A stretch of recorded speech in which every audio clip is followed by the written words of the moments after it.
আসসালামু আলাইকুম, সবাইকে শুভেচ্ছা।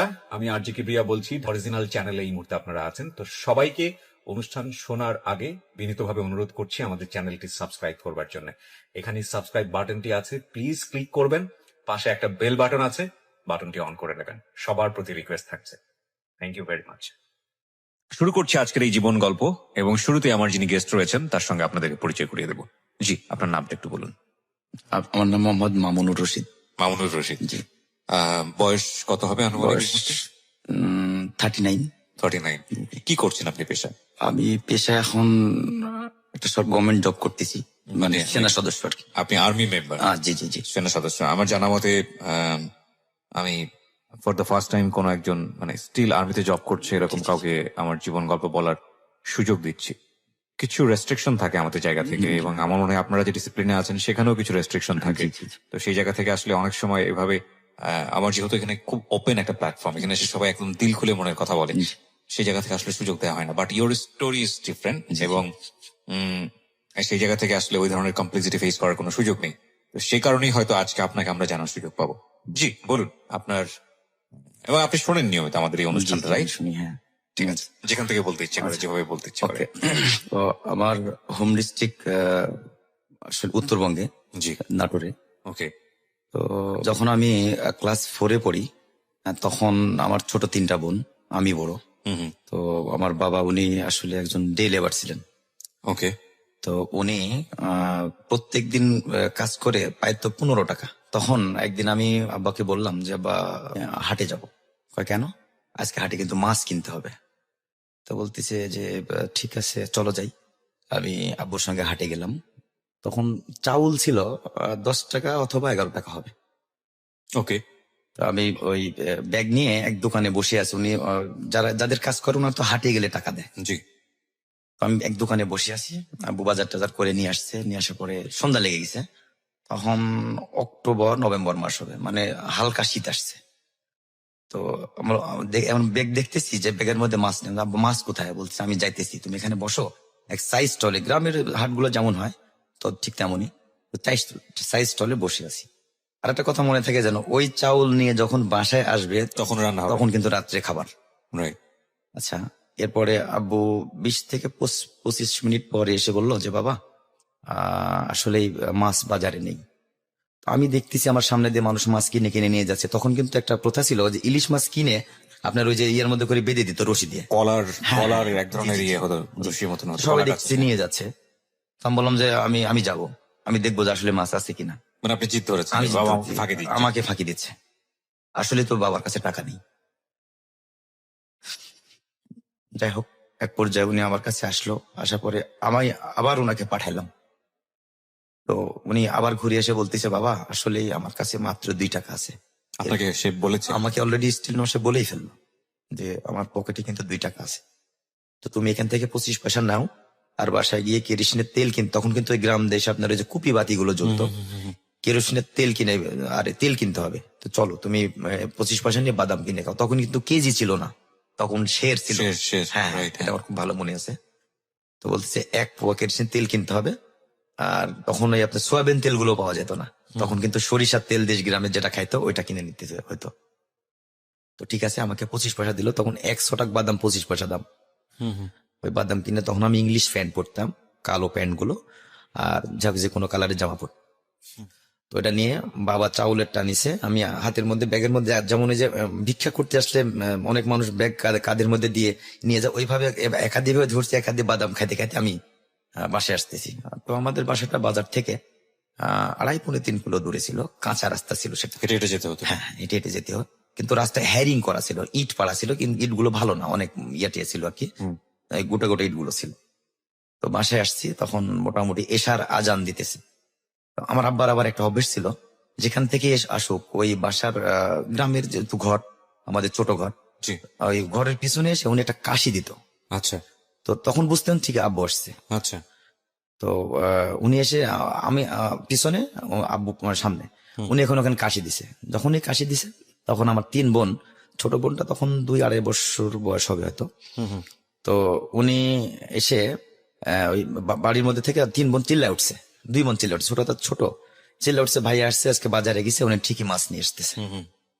তো এসে ব্যাগটা খুলে দেখতেছে যে আসলে কোনো কিছু নেই, শুধু সবজি। তো বলছে ভাইয়া মাছ কোথায়? আমি বললাম যে মাছ আজকে হাটে উঠে নাই, আর আব্বুর কাছে টাকাও নেই। তো আমার রিসেন্ট আমার ছোট যে বোনটা, ওই বোনটা উনি বললো যে ভাইয়া অনেক আশা করে আছি যে আজকে মাছ দিয়ে ভাত খাবো, তো মাছ তো নিয়ে আসো নাই।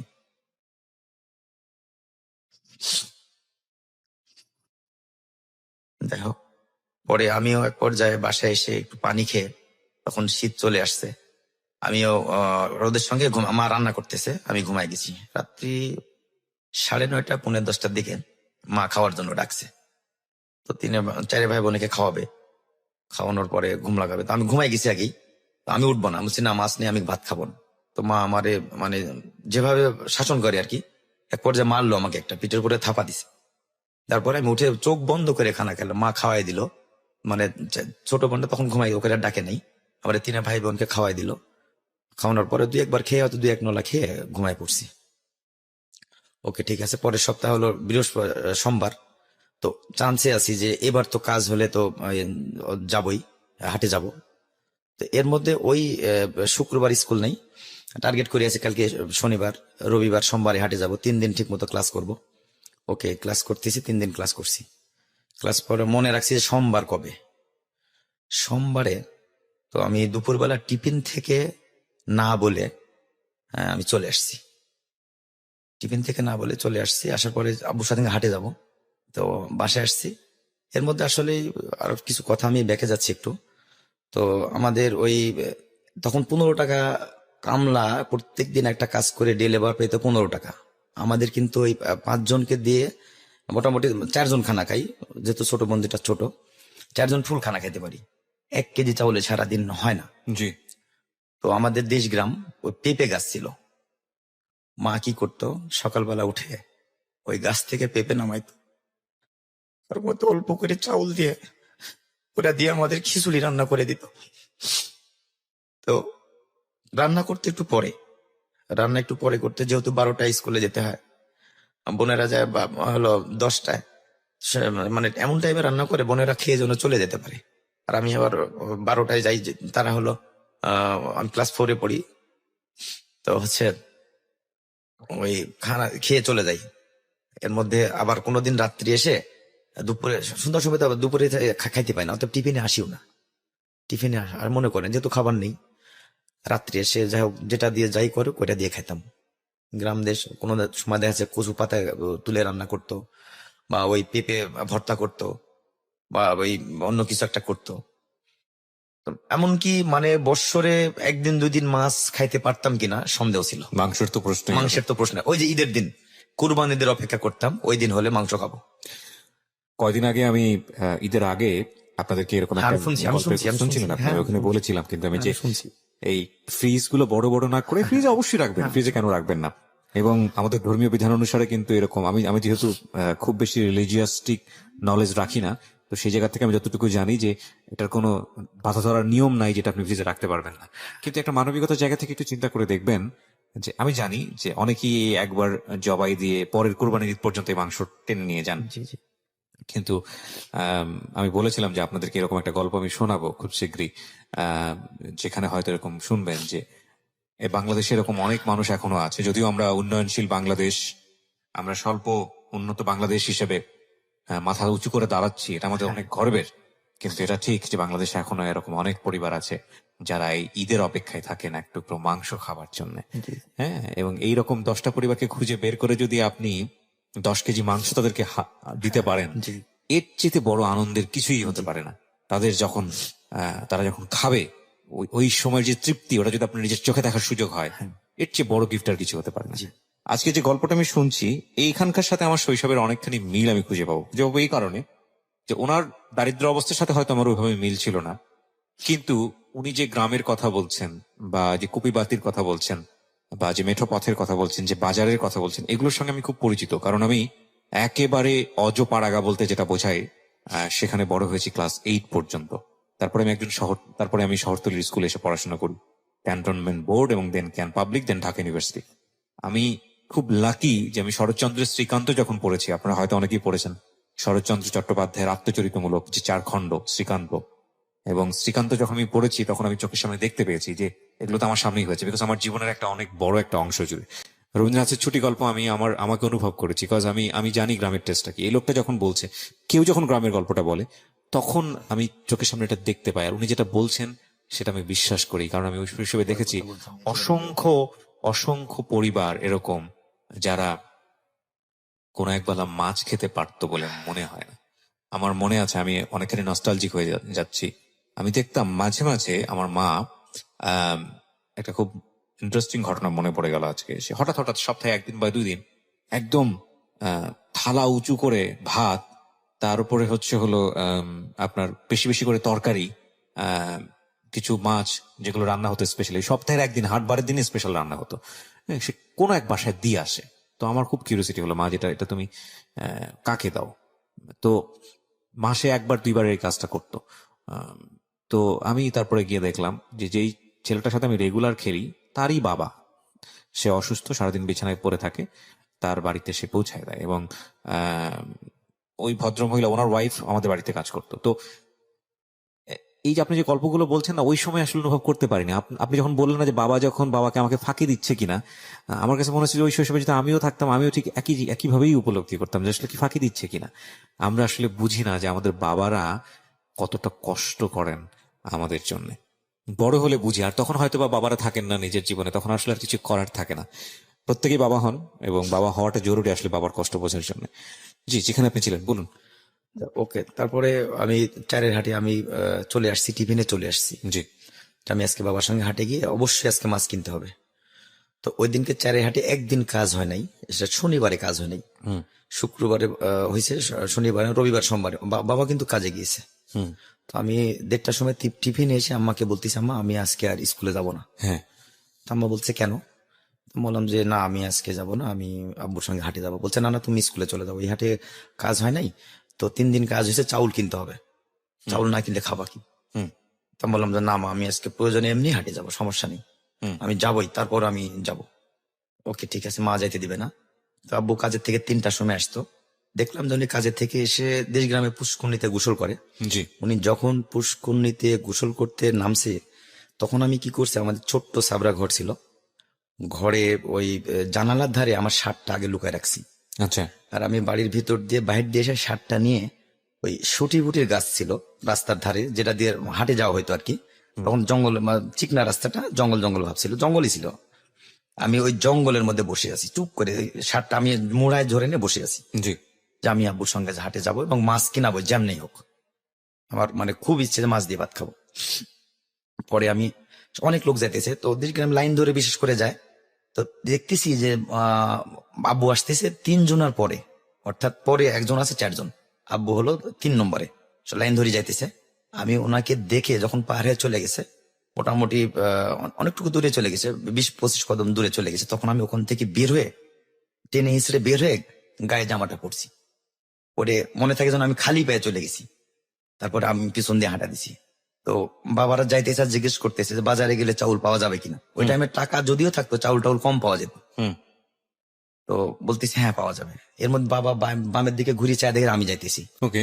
তখন আমাকে এটা কিরে তুই? তা বললাম বাবু আমি তো আগেই চলে আসছি, এসে আমি ওই যে জঙ্গলের মধ্যে লুকাইছিলাম। কয় তোর আম্মা কি জানে? তা বললাম যে না, আম্মা তো খেয়াল করেনি। কয় ঠিক আছে আস। কয় আবার খোঁজাখুঁজি করবে নাকি?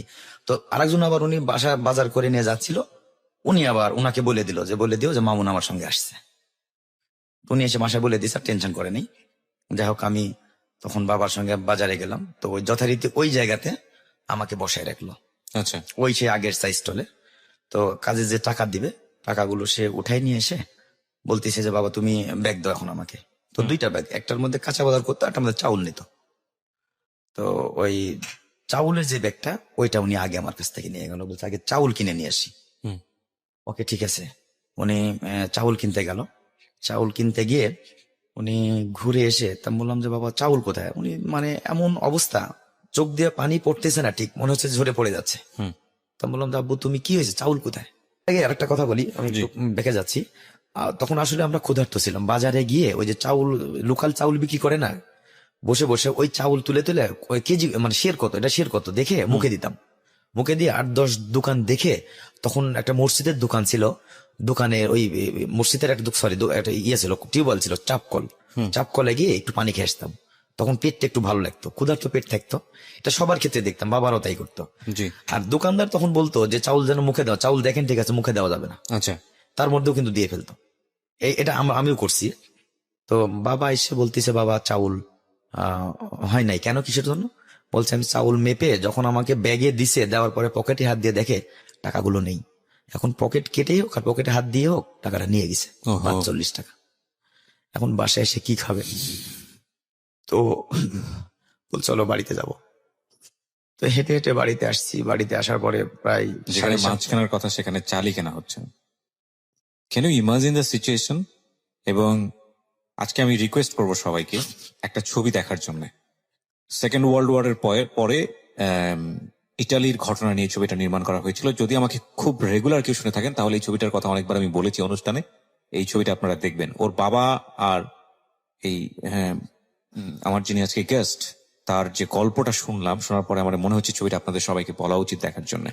ছবিটা সাদা কালো একটা ছবি, কিন্তু অসম্ভব সুন্দর একটা মেসেজ আছে ছবিটাতে। আপনারা এটা ইউটিউবেও পাবেন, বাইসাইকেল টিপস। অবশ্যই আপনারা ছবিটা দেখবেন, আমি আজকে বলে দিলাম। ধৈর্য নিয়ে দেখতে হবে। ছবির ঘটনাটা অসাধারণ একটা ঘটনা, যেখানে বাবা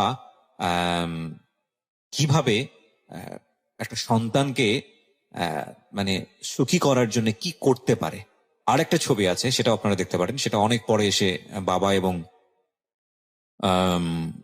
সন্তানের কাহিনী নিয়ে নির্মাণ করা হয়েছিল। ছবিটা হচ্ছে pursuit of happiness. Pursuit of happiness, এটাও দেখতে পারেন। আরেকটা ছবি আছে, এই ছবিটাও আপনারা দেখতে পারেন। সেটা হচ্ছে life is beautiful. Life is beautiful. 3টা ছবির কথা বললাম। এই 3টা ছবি দেখা উচিত। বাবা আসলে প্রত্যেকটা ছেলে মেয়ের জীবনে কি, বা বাবারা কি করতে পারেন, এই 3টা ছবি দেখা উচিত। লাইফ ইজ বিউটিফুল, সেটাও সেকেন্ড ওয়ার্ল্ড ওয়ারের পরবর্তী, বিশেষ করে গ্যাস চেম্বারে ঢোকানো হচ্ছে ওই সময়কার ঘটনা নিয়ে। পরবর্তী সেকেন্ড ওয়ার্ল্ড ওয়ারের পরের ঘটনা নিয়ে হচ্ছে হলো আপনার বাইসাইকেল টিপস। আর পার্সুট অফ হ্যাপিনেস একেবারে সমসাময়িক ঘটনা নিয়ে। এটা সম্ভবত হলিউডের একটা মুভি। আপনারা অবশ্যই দেখবেন এই 3টা ছবি। আমি রিকোয়েস্ট করলাম আজকে বাবাকে বোঝার জন্য যে বাবা কি। ওকে, জি বলুন। 45 টাকার ঘটনা। হ্যাঁ।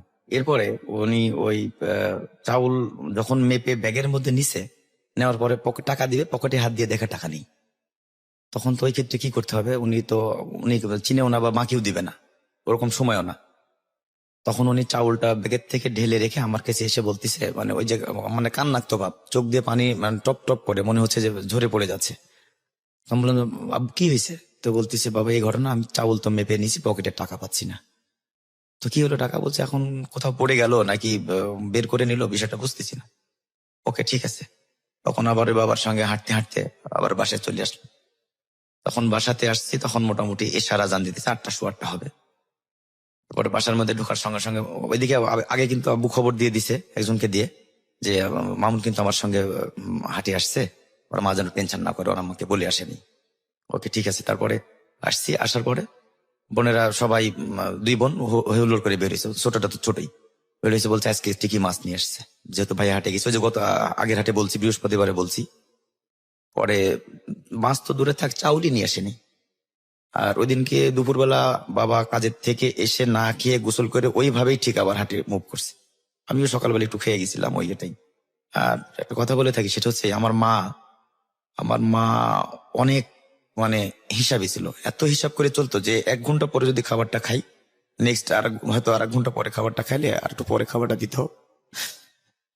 এত আসলে আমার খুব কষ্ট লাগে কথাগুলো আমার বলতে।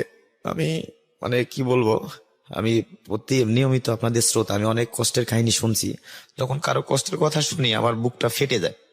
আমার যত কাজই থাক, বিশেষ করে আমাদের তো ডিফেন্সে রাতের বেলা 10টা পরে সব অফ হয়ে যায়।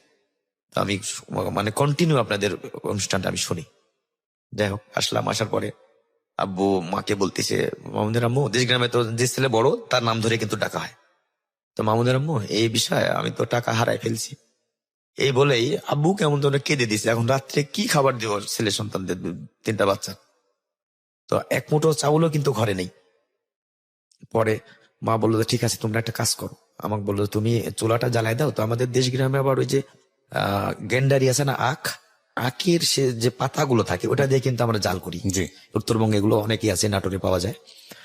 তো ওটা দিয়ে পানি উঠাই দিয়ে মানে মা চলে গেল। দেখলাম যে একটা বাটি ইয়ার নিচে নিয়ে, ওই আঁচলের নিচে নিয়ে উনি চাউল কোথা যেন নিয়ে আসতে গেল, বাটি বলতে দেখবেন যে বেতের একটা ইয়ে থাকে জি। মোড়ার মতো, চাউল মাপা হয়, হ্যাঁ, ওইটা নিয়ে উনি বাইরে চলে গেল। তখন আমি বললাম, আমি আবার একটু বড় ছিলাম, তো আমি আমার রিসেন্ট ছোট যে বোনটা, ওকে বললাম যে একটা কাজ করি কি, তো বলছে মা যেহেতু চাউল নিয়ে আসতে গেছে, তাইলে আমরা পানি চড়াই দিই, চাউল নিয়ে এসে দিলে চালু করে হলে আমরা চালু করে ভাতটা খাইতে পারবো। তে আমার ছোট যে বোনটা, তার ছোট যেটা, আপনি তখন ক্লাস 4-এ পড়েন? আমি তখন হ্যাঁ ক্লাস 4-এ পড়ি। জি। তো ওই বোনটা উনি আবার বলতেছে ভাইয়া তাহলে চলো চাউল জাল করি। এদিকে কিন্তু শীত, ডিসেম্বর মাস, শীত নভেম্বর ডিসেম্বর হবে। তো ওই চাউল শুধু পানি উঠাই দিয়ে জাল করতেছে, আর আমরা ওই যে আগুন পোয়াইতেছি। গ্রাম দেশে যেমন ওই চুলার ধারে বসে থাকে, প্রচুর শীত হয়। হ্যাঁ প্রচুর শীত।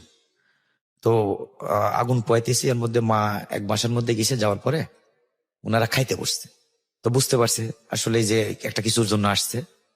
তো উনি আগেই বলছে, আমি আসলে নামটা প্রকাশ করতে চাচ্ছি না, তো ওদের একটু আর্থিক অবস্থা ভালো ছিল, জায়গা জমি ছিল, আমাদের আসলে জায়গা জমি ছিল না। তো মাকে যাওয়া দেখে বলছে কি কি জন্য আসছো, তো বলছে না এমনি আসছি। কয়, আমাদের আজকে চাউল কম ছিল, অল্প করে ভাত পাকাইছে, আমাদের ভাতই মনে হয় কম হবে না নাকি। আর ওর বড় যে ছেলে ছিল, আমি নামটা বলতেছি না, বলছে এই তুই খেয়ে নে, তোর বড়টা এসে আবার সবগুলো খেয়ে ফেলবে, মানে মানে যেন না চাইতে পারে কিছু আর কি। ওকে। প্রথমে বলছে চাউল কম ছিল, ভাত কম করে পাকাইছি, মানে জানে চাউলও না চাইতে পারে, ভাতও না চাইতে পারে। কথাগুলো আসলে আমার খুব মানে মনে হয় যে 2 দিন আগের কথা, আমার এটা মনে হয়। যাই হোক, মা ওখান থেকে রিটার্ন আসছে, রিটার্ন এসে বাসায় এসে বলতেছে কি করতেছো। তো আমরা বললাম যে মা তুমি চাউল নিয়ে আসতে গেছো, আমি বুঝতে পারছি, আমরা পানি জাল করতেছি, যেন তুমি নিয়ে এসে চাউলটা দিলে চালু করে ভাত হয়ে যায়। তো মা মুখের দিকে চায় বলছে আচ্ছা ঠিক আছে, আমি চাউল তো পাইনি, আর যাইতেছি আরেক জায়গায় যাই। উনি আরেক বাসায় গেছে, ওখানে যাওয়ার পরে ওনারা কে বলে মানে খানা খাবে এরকম ভাব, ওদের ঘরে কিন্তু চাউল আছে। তো বলছে চাচি আম্মা আমাকে একটু চাউল দেন, আমি 1 সের চাউল দেন, তখন তো কেজি ছিল না, 1 সের চাউল দেন, আমি কালকে সকালে দেবো, কাজ হলে আমি বিকেল বেলা চাউলটা দিয়ে যাবো নি। তো বলছে আমাদের তো আসলে ধান উষানো হয়নি, উষানো মানে ধান ওই যে দেশ গ্রামে তখন কিন্তু ঢেকি দিয়ে ধান বাঁধতো, আমি দেখছি আমার মাই বাঁধতো। তো ওই চাউল আমাদের উষানো হয়নি, আসলে কিন্তু ওদের চাউল আছে, ওদের নিলে দিতে পারবো না, এরকম একটা কিছু। ওকে ঠিক আছে। তখন উনি বাসায় এসে বললো যে বাবা হচ্ছে আসলে এই তো চাউল পেলাম না, তোমরা আর পানিতে জাল করো না, এদিকে পানি কিন্তু একেবারে সেই টক বক করে বলো করতেছে। তখন এত খিদা লাগছে, আমি লাস্টে আমার ছোট বোনটা, মানে যেটা একেবারে ছোট 3 নম্বর বোন যেটা আর কি, উনি বলতেছে, উনি ঘুম থেকে উঠছে, উঠে বলছে মা ভাত দাও, শুধু এতটুকু বলতে পারে মা ভাত দাও, 2.5-3 বছরের মতো বয়স।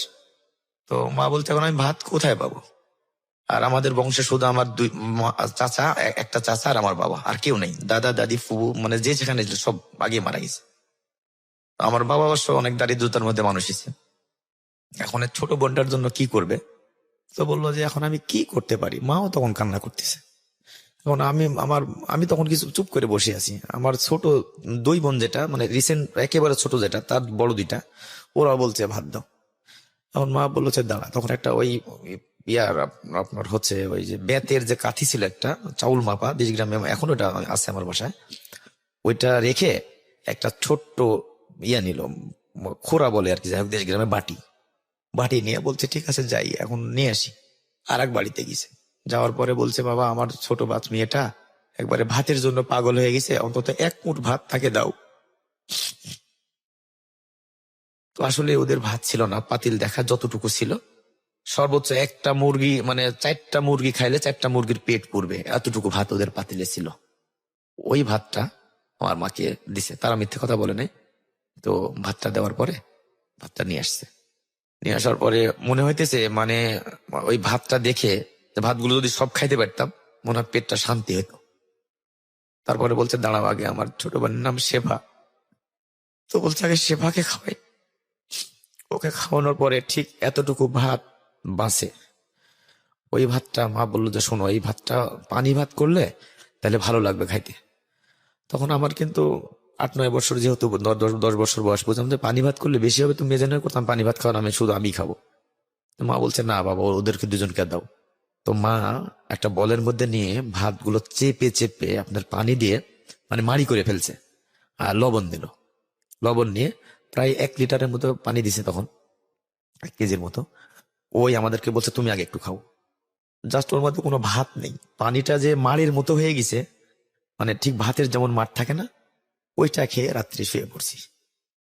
আর তখন আহ শোয়ার পরে সকালবেলা এখন স্কুলে যেতে হবে, আব্বু কাজে যাবে।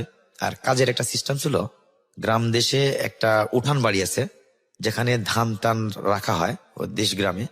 ওই এক বৃত্তমান ছিল, তারা জায়গা জমি ছিল, ওদের উঠানের পরে বসে ওই মানে যারা কাজে যাবে তাদেরকে ওখান থেকে নিয়ে যেত, মানে কার কার কাজ হইতেছে ওখান থেকে নিয়ে যেত, গ্রামেরই তো কাজ। তো সকালবেলা উঠে আব্বু ঠিক ওখানে চলে গেছে। আমি ঘুম থেকে উঠে দেখতেছি আব্বু নেই। আমি বললাম যে তাহলে ওখানে গেছে, আমি হাত মুখ ধুয়ে এসে পড়তে পারবো। আব্বু এসে বললো যে কাজ হয়েছে, কাজে যাব। আর ওই পড়তে বসে আর কিন্তু সজাগ থাকি যে আব্বু এসে যেন বলে যে কাজটা যেন হয়। যেদিন এসে বলে যে আজকে কাজ হয়নি, ওদিন মনটা খুব খারাপ হয়ে যায়। যেদিন শুনছে কাজ হয় ওই দিন অনেক ভালো লাগে, যে টাকা তো পাবেই, অন্তত ভাত খেতে পারবো। যাই হোক, ওই দিন এসে বললো যে কাজ হয়েছে। একটা জিনিস চিন্তা করে দেখেন যে ক্লাস 4-এ পড়া একটা বাচ্চা, তার বেসিক জিনিস নিয়ে টেনশন, খাইতে পারবো কিনা। এবং ওই সময় এই বাচ্চার, আমরা সাধারণত যারা একটু মধ্যবিত্ত পরিবারে আছি তাদের, আমি জানি অনেক ছেলে মেয়ে আজকে শুনছো আমার এই জীবন গল্পটা, অনেক বাচ্চা যারা ক্লাস 4-এ পড়ে তারা হয়তো বা শুনছো, অনেকেরই হয়তো এটা অচিন্তনীয় একটা গল্প হবে যে কি বলে এই লোক কি বলতেছে এসব। আমরা যেখানে খেলাধুলার জিনিসপত্র নিয়ে চিন্তা করি, বাবা এইটা কিনে দিল কিনা, ওটা কিনে দিল কিনা, এটা নিয়ে চিন্তা করি, মন খারাপ করি, সেখানে একটা ছেলে তোমার বয়স, সে চিন্তা করছে যে বাবার কাজ হয়েছে কিনা, কারণ বাবা যদি কাজ হয়ে থাকে বাবার টাকা পাবে, আর টাকা পেলে আমরা একটু পেট ভরে খেতে পারবো। এটা ইথিওপিয়া উগান্ডার গল্প না, এটা বাংলাদেশের গল্প। এবং আমি এটা মনে প্রাণে বিশ্বাস করি বাংলাদেশে এখনো এরকম অনেক পরিবারই আছে, হয়তো আমরা তার খোঁজটা নেই না। এটা আমাদের নিজেদের জায়গা থেকেই অনেক বড় একটা সীমাবদ্ধতা। আমরা মনে করি আমরা আমাদের যেই কমিউনিকেটিং মিডিয়া, আমাদের ফেসবুক, আমাদের পত্রপত্রিকা বা আমাদের চারপাশে আমরা যা দেখি, আমরা সেটা কি পৃথিবী মনে করি। কিন্তু এর বাইরের জগৎটা যেটা আমাদের সামনে আসে না বা আনার সামর্থ্য তাদের নেই, সেই জগৎটা যে আমার জানার বাইরেও আরো কত বিচিত্র হতে পারে, সেটা কিন্তু আমরা মনে করি না। কি করার আছে? আপনি হয়তো এইরকম পরিবার সারা জীবনে খুঁজেই পাবেন না। আপনাকে শুধু এতটুকুই বলতে পারি, আমি নিজেও সেটা প্র্যাকটিস করার চেষ্টা করি, অনেক সময় পেরে উঠি না। সেটা হলো, আপনার জন্য আল্লাহ যতটুকু রিজিক রেখেছে এতটুকু আপনি খান, কিন্তু আপনি খাবার নষ্ট করেন না। কারণ আপনি যখন খাবারটা নষ্ট করছেন তখন আপনি এই ধরনের গল্পের কথা মনে করবেন যে কয়েকটা ভাত চটকে 1 লিটার পানি দিয়ে 4-5টা ছেলে মেয়ে মিলে ভাগ করে দিচ্ছে। এরকম অনেক পরিবার বাংলাদেশে এখনো আছে। হ্যাঁ, হয়তো আমরা তার খবর জানি না। তো please do not waste your food, number 1। আর নাম্বার 2 হলো অতিরিক্ত ব্যয় না করা। ঠিক আছে, এটা আমি মানে হলফ করে বলতে পারি, ঢাকা শহরে এরকম অসংখ্য রেস্টুরেন্ট আছে। ঢাকা শহরে, আমি রিপিট করছি, ঢাকা শহরে এরকম অসংখ্য রেস্টুরেন্ট আছে যেখানে ঢুকলে, দুজন মানুষ নিয়ে ঢুকলে 3 থেকে 4 হাজার টাকা একটা মিলের জন্য খরচ হয়। একটা মিলের জন্য খরচ হয়। আপনি একটা ফ্রেন্ড নিয়ে ঢুকেছেন, 3 থেকে 4 হাজার টাকা আপনার পকেট থেকে খরচ হয়ে যাবে। এরকম অসংখ্য রেস্টুরেন্ট আছে ঢাকা শহরে, অসংখ্য, বিলিভ মি। এবং 5 স্টার হোটেলের কথা তো বাদই দিলাম। এবং সেখানে বুকিং দিয়েও অনেক সময় জায়গা পাওয়া যায় না। এরা আমাদের সোসাইটির মানুষ। উইথ ডিউ রেসপেক্ট, আপনি সেখানে যেতে পারেন, আমার কোনো আপত্তি নাই। আপনি মাসে 5 দিন যান, যে কয়দিন যান। বাট একটা দিন কি আপনি চিন্তা করতে পারেন, যদি আপনি রেগুলার মাসে সেখানে 4 দিন যান, ওকে, অন্তত একটা দিন আমি আমার এই যে পয়সাটা আমি এই ছেলে মেয়েদের জন্য ব্যয় করবো। Can you think about this? চিন্তা করলে এটা আমার মনে হয় আপনার জায়গা থেকে আমরা অনেক বড় একটা বোনাস পেলাম। কজ আপনি হয়তো জেনে অবাক হবেন, আপনার এই 1 মিলের টাকা দিয়ে বাংলাদেশে পুরো পরিবার 1 মাস চলে, এরকম পরিবার খুঁজলেও পাওয়া যেতে পারে। সুতরাং উনি যে গল্পটা আজকে এখানে বলছেন, সেই গল্পের সাথে অনেকেই হয়তো তার নিজের জীবনের শৈশবটা খুঁজে পাবেন। কারণ এরকম অনেক মানুষ তাদের ভাগ্য বদলেছেন, যেভাবে বাংলাদেশের ভাগ্যটা বদলে যাচ্ছে। আমার খুব ভালো লাগে যে আমরা ছোটবেলায় পড়েছি যে তলাবিহীন ঝুড়ির দেশ, রচনা লিখতাম Bangladesh is a poor country, প্রথমেই লিখতাম এই লাইনটা। অন্তত আজকের ছেলে মেয়েদের এই লাইনটা লিখতে হয় না। এটা খুবই মানে এটা মানে এটা আমি মনে করি এটা আমাদের বাংলাদেশের স্বাধীনতার পরে সবচেয়ে বড় গিফটটা হচ্ছে এটা, যে বাংলাদেশের ছেলেমেয়েরা আজকাল এটা লিখবে না যে Bangladesh is a poor country. Of course we are developing nation, আমরা পোর কান্ট্রিতে নিজেদেরকে বলতে পারি না। এটা কিন্তু অনেক বড় একটা পাওয়া। কিন্তু এটা ঠিক যে এই উন্নতি মানে সবার উন্নতি না, সমাজের সব সব শ্রেণীর মানুষের উন্নতি না। কারো ঘরে কোটি কোটি বিলিয়ন বিলিয়ন টাকা, কারো ঘরে ফুটো পয়সাও নেই। হ্যাঁ, এটা আমাদের পুঁজিবাদী অর্থনীতিরই একটা চিত্র। তো এই যে ভদ্রলোকটা গল্পটা বলছেন, এরকম মামুনের পরিবার বাংলাদেশে অনেক আছে, তাদের খোঁজ নেওয়াটা জরুরি। ওকে, জি, আপনি যে গল্প ছিলেন, আমি সরি মাঝে মাঝে ইন্টারাপ্ট না, করবো। না, ঠিক আছে, হ্যাঁ, এটা তো- আপনি বলুন তারপরে যে জায়গাটায় ছিলেন। হ্যাঁ বলুন। এরপরে আমি তো ওই অপেক্ষা করতেছি আব্বু আসবে। আমি কিন্তু অলরেডি পড়তে বসছি, তখন তো ওই যে টেবিল চেয়ার ছিল না, আর শুধু ওই যে মাদুর গুলো বিছে, খেজুর পাতার যে মাদুর গুলি দেশ গ্রামে হয়, ওইটাতে বসে ওই পড়তেছি বারান্দায় বসে। আর আমাদের ঘরটা ছিল ছনের ঘর, সেটা আপনার ওই যে আখের পাতা দিয়ে গ্যান্ডারি বলে কোথাও, আবার আমাদের উত্তরবঙ্গে আখ বলে, কোথাও কোথাও আবার আমাদের ওখানে কুশারি বেশি বলে। ওর পাতা দিয়ে ছাউনি করা যে ঘরটা ছিল। জি, যাও, আব্বু আসলো, আসি জিগা, আমি বললাম যে তুমি আজকে কাজ হয়েছে? কয়, হ্যাঁ বাবা কাজ হয়েছে। কি করা? কয় যে গ্যান্ডারি কাটা। আর একটা কাজ করতাম, সেটা হচ্ছে প্রচন্ড ক্ষুধা লাগলে আমাদের উত্তরবঙ্গে কিন্তু আবার গ্যান্ডারি গুলো অনেক পাওয়া যেত। তো মিষ্টি জিনিস কি আর কতক্ষণ থাকা যায়, ওই মাঝে মধ্যে মাঠে গিয়ে মানুষের জমিন থেকে গ্যান্ডারি কেটে খাইতাম। এটা কিন্তু আমাদের দেশে অ্যাভেলেবল পাওয়া যায়, এখনো পাওয়া যায়। হুম, যাই হোক, আব্বু ওই গ্যান্ডারি কাটা কাজে যাবে। তো যার কাজ হয়েছে উনি, ওনার কাছে বাসায় আসলে এসে দেখলাম মানে খুব দ্রুত বের হয়ে চলে গেল। তো বের হয়ে চলে গেল, ব্যাগটা মানে ওই বাজারের চাউলের ব্যাগটা উনি হাতে নিয়ে চলে গেছে। তো খেতে তো হবে সারাদিন, তারপর উনি কাজে যাচ্ছে, ওনাকে আবার খেতে দিবে না, খাবার বাসা থেকে নিতে হবে। উনি গিয়ে যার কাজ হয়েছে জি, ওনাকে বলছে যে ভাই তোমার তো আমি কাজ করতে যাচ্ছি, তো আমাকে টাকাটা একটু আগে দিলে, আমি কালকে আমি আসলে বাজারে টাকা পয়সা হারাই ফেলছি, চাউল টাউল নিয়ে আসতে পারি নাই, তাতেও না খেয়ে আছি। এখন এই টাকাটা নিয়ে আমি চাউল কিনে বাসায় দিয়ে গেলে তাহলে আমার পোলাপান গুলো খেয়ে হয়তো স্কুলে যেতে পারবে, আমার কাছে খাবারটা নিতে পারবে। হুম, উনি বলছে যে আসলে ভাই এখন তো আমার কাছে একটি টাকা নয়, বিকেলে ছাড়া আমার টাকা হবে না। এ কথা উনি বলছে। জি, উনি কিছু না বলে আসতেছে, আসার সময় খুবই গম্ভীর ভাবে আসতেছে। তো উনি আরেকজন মানুষ আবার আমাদের ওখানে ছিল, হুম, উনি এখনো বেঁচে আছে। উনি বলছে কি কাজ হয়েছে আজকে? তো বলছে হ্যাঁ কাজ তো হয়েছে ভাই, তো আমি কাজে যাচ্ছি, বাসাতে তো একটু চাউল ডাউল কোনো কিছুই নেই কালকে। কই, কেন কালকে না হাট গেল, কি করলা, কাজ করছো? কয় কালকে এই ঘটনা ঘটে গেছে, আমি টাকা পয়সা হাটে হারাই ফেলে আসছি, রাত্রে না খাওয়ার মতো না খেয়েছিলাম। তো বলতেছে কি করা যায়? তো ঠিক আছে, তুমি যাও, আমি দেখতেছি, তুমি কাজে যাও। হুম, তো উনি এসে আমার আম্মাকে জিজ্ঞেস করছে যে এই ব্যাপার, চাউল টাউল নেই? তো বলছে না চাউল টাউল তো নেই। তো মা আর কি ওইভাবে বললো যে চাউল টাউল কোনো কিছু নেই, আমি কিন্তু ওখানে ছিলাম। হুম, তো বলতেছে একটা কাজ করো, মামুনকে পাঠিয়ে দিয়ে, ভাবি তুমি মামুনকে পাঠিয়ে দিয়ে আমার বাসার থেকে চাউল নিয়ে আসতে বলো। তো আমি করলাম যে মা তাহলে তুমি যাও। মাই ওখানে গেল, অনেক দূরে একটু, মানে 4-5 বাসা পরে ওনার বাসা। হ্যাঁ, ওই 1 সের চাউল নিয়ে আসলো। আচ্ছা, উনি বলে দিছে 1 সের চাউল নিয়ে আসার পরে মা রান্না করে আবার ওই যে গাছ থেকে কাঁচা পেঁপে নামাইলো। নামানোর পরে তো আমার মনে হয় 100 গ্রাম, এখন 100 গ্রাম, আর তখন হলো আধা পোয়া। হুম, আধা পোয়া চাউলের মধ্যে চিকন করে আপনার ওই যে কাঁচা পেঁপে কেটে দিয়ে, ওর মধ্যে আসলে তেল নাই, শুধু আপনার একটু হলুদ আর কাঁচামরিচ, এটা দিয়ে রান্না করে দেশ গ্রামে খিচুড়ি বলে, ওই খিচুড়িটা রান্না করে সামনে যখন দিত তখন ওই ভাত বেছে বেছে খাইতাম। মানে এত অভুক্তি ছিল যে পেঁপে খাইতে খাইতে আর ভালো লাগে না। হ্যাঁ, মানে ভাত দেখলে মনে হয় ভাতটাই খায়। আর যদি কোথাও শুনছি যে অমুক জায়গার মধ্যে দেশ গ্রামে কিন্তু ইয়ে হতো আপনার ওই যে সপ্তাহে শুক্রবার করে ওই যে মিলাদ মাহফিলটা হতো, তো মিলাদে গেলে অন্তত একটু খাইতে পারবো। ওই দিন থেকে শুক্রবারে হয়তো স্কুল থাকতাম না, সকালে গিয়ে বসে থাকতাম যেখানে মিলাদ হইতেছে, দাওয়াত ওখানে দিক বা না দিক চলে যেতাম। তখন কিন্তু অল্প একটু করে দিত, বেশি করে দিত না। এখন যেমন একটা কোথাও অনুষ্ঠান হলে যার যত খুশি খাইতেছে, ডাউল ভাত যত খুশি খাইতেছে, তখন কিন্তু এটা দিত না, অল্প একটু। এই গল্পটা বড় হবে প্রিয় শ্রোতা, অনেক বড় হবে। আমি শুধু আপনাদেরকে একটা কথা বলি, উনি যে গল্পগুলো বলছেন, প্রতিদিনই যুদ্ধ করতে হচ্ছে ক্ষুধার সাথে। একটা ক্ষুধার্ত মানুষ যে কতটা ভয়ানক হতে পারে, এবং পেটের মধ্যে ক্ষুধা নিয়ে আহ, এটা যে কত বড় কষ্ট, এটা মানে ক্ষুধায় যে না থেকেছে সে কোনোদিনও বলতে পারবে না যেটা কত ভয়ানক কষ্ট। আমার মনে পড়ে একটা জীবন গল্প আমি প্রচার করেছিলাম। জীবন গল্পটার প্রথমেই শুরু হয়েছিল সাউমাও করে কাঁদছে। আমি বলি আপনি কথা বলেন, শুরু করেন। শুরু করতে পারছে না। সে প্রথম লাইনটা ছিল, ভাইয়া আমার জীবনের প্রথম একটা স্মৃতি মনে পড়ে। স্মৃতিটা হচ্ছে এরকম যে ডাস্টবিন থেকে আমি আহ ওই ইয়ে খাচ্ছি, খুব মজার একটা জিনিস খাচ্ছি। তো মজার একটা জিনিসটা কি? মজার একটা জিনিসটা হচ্ছে ভাই একটা বিরিয়ানি খাচ্ছি ডাস্টবিন থেকে। এটা আমার জীবনের প্রথম স্মৃতি। আমি বললাম যে ডাস্টবিনের থেকে মজার biryani?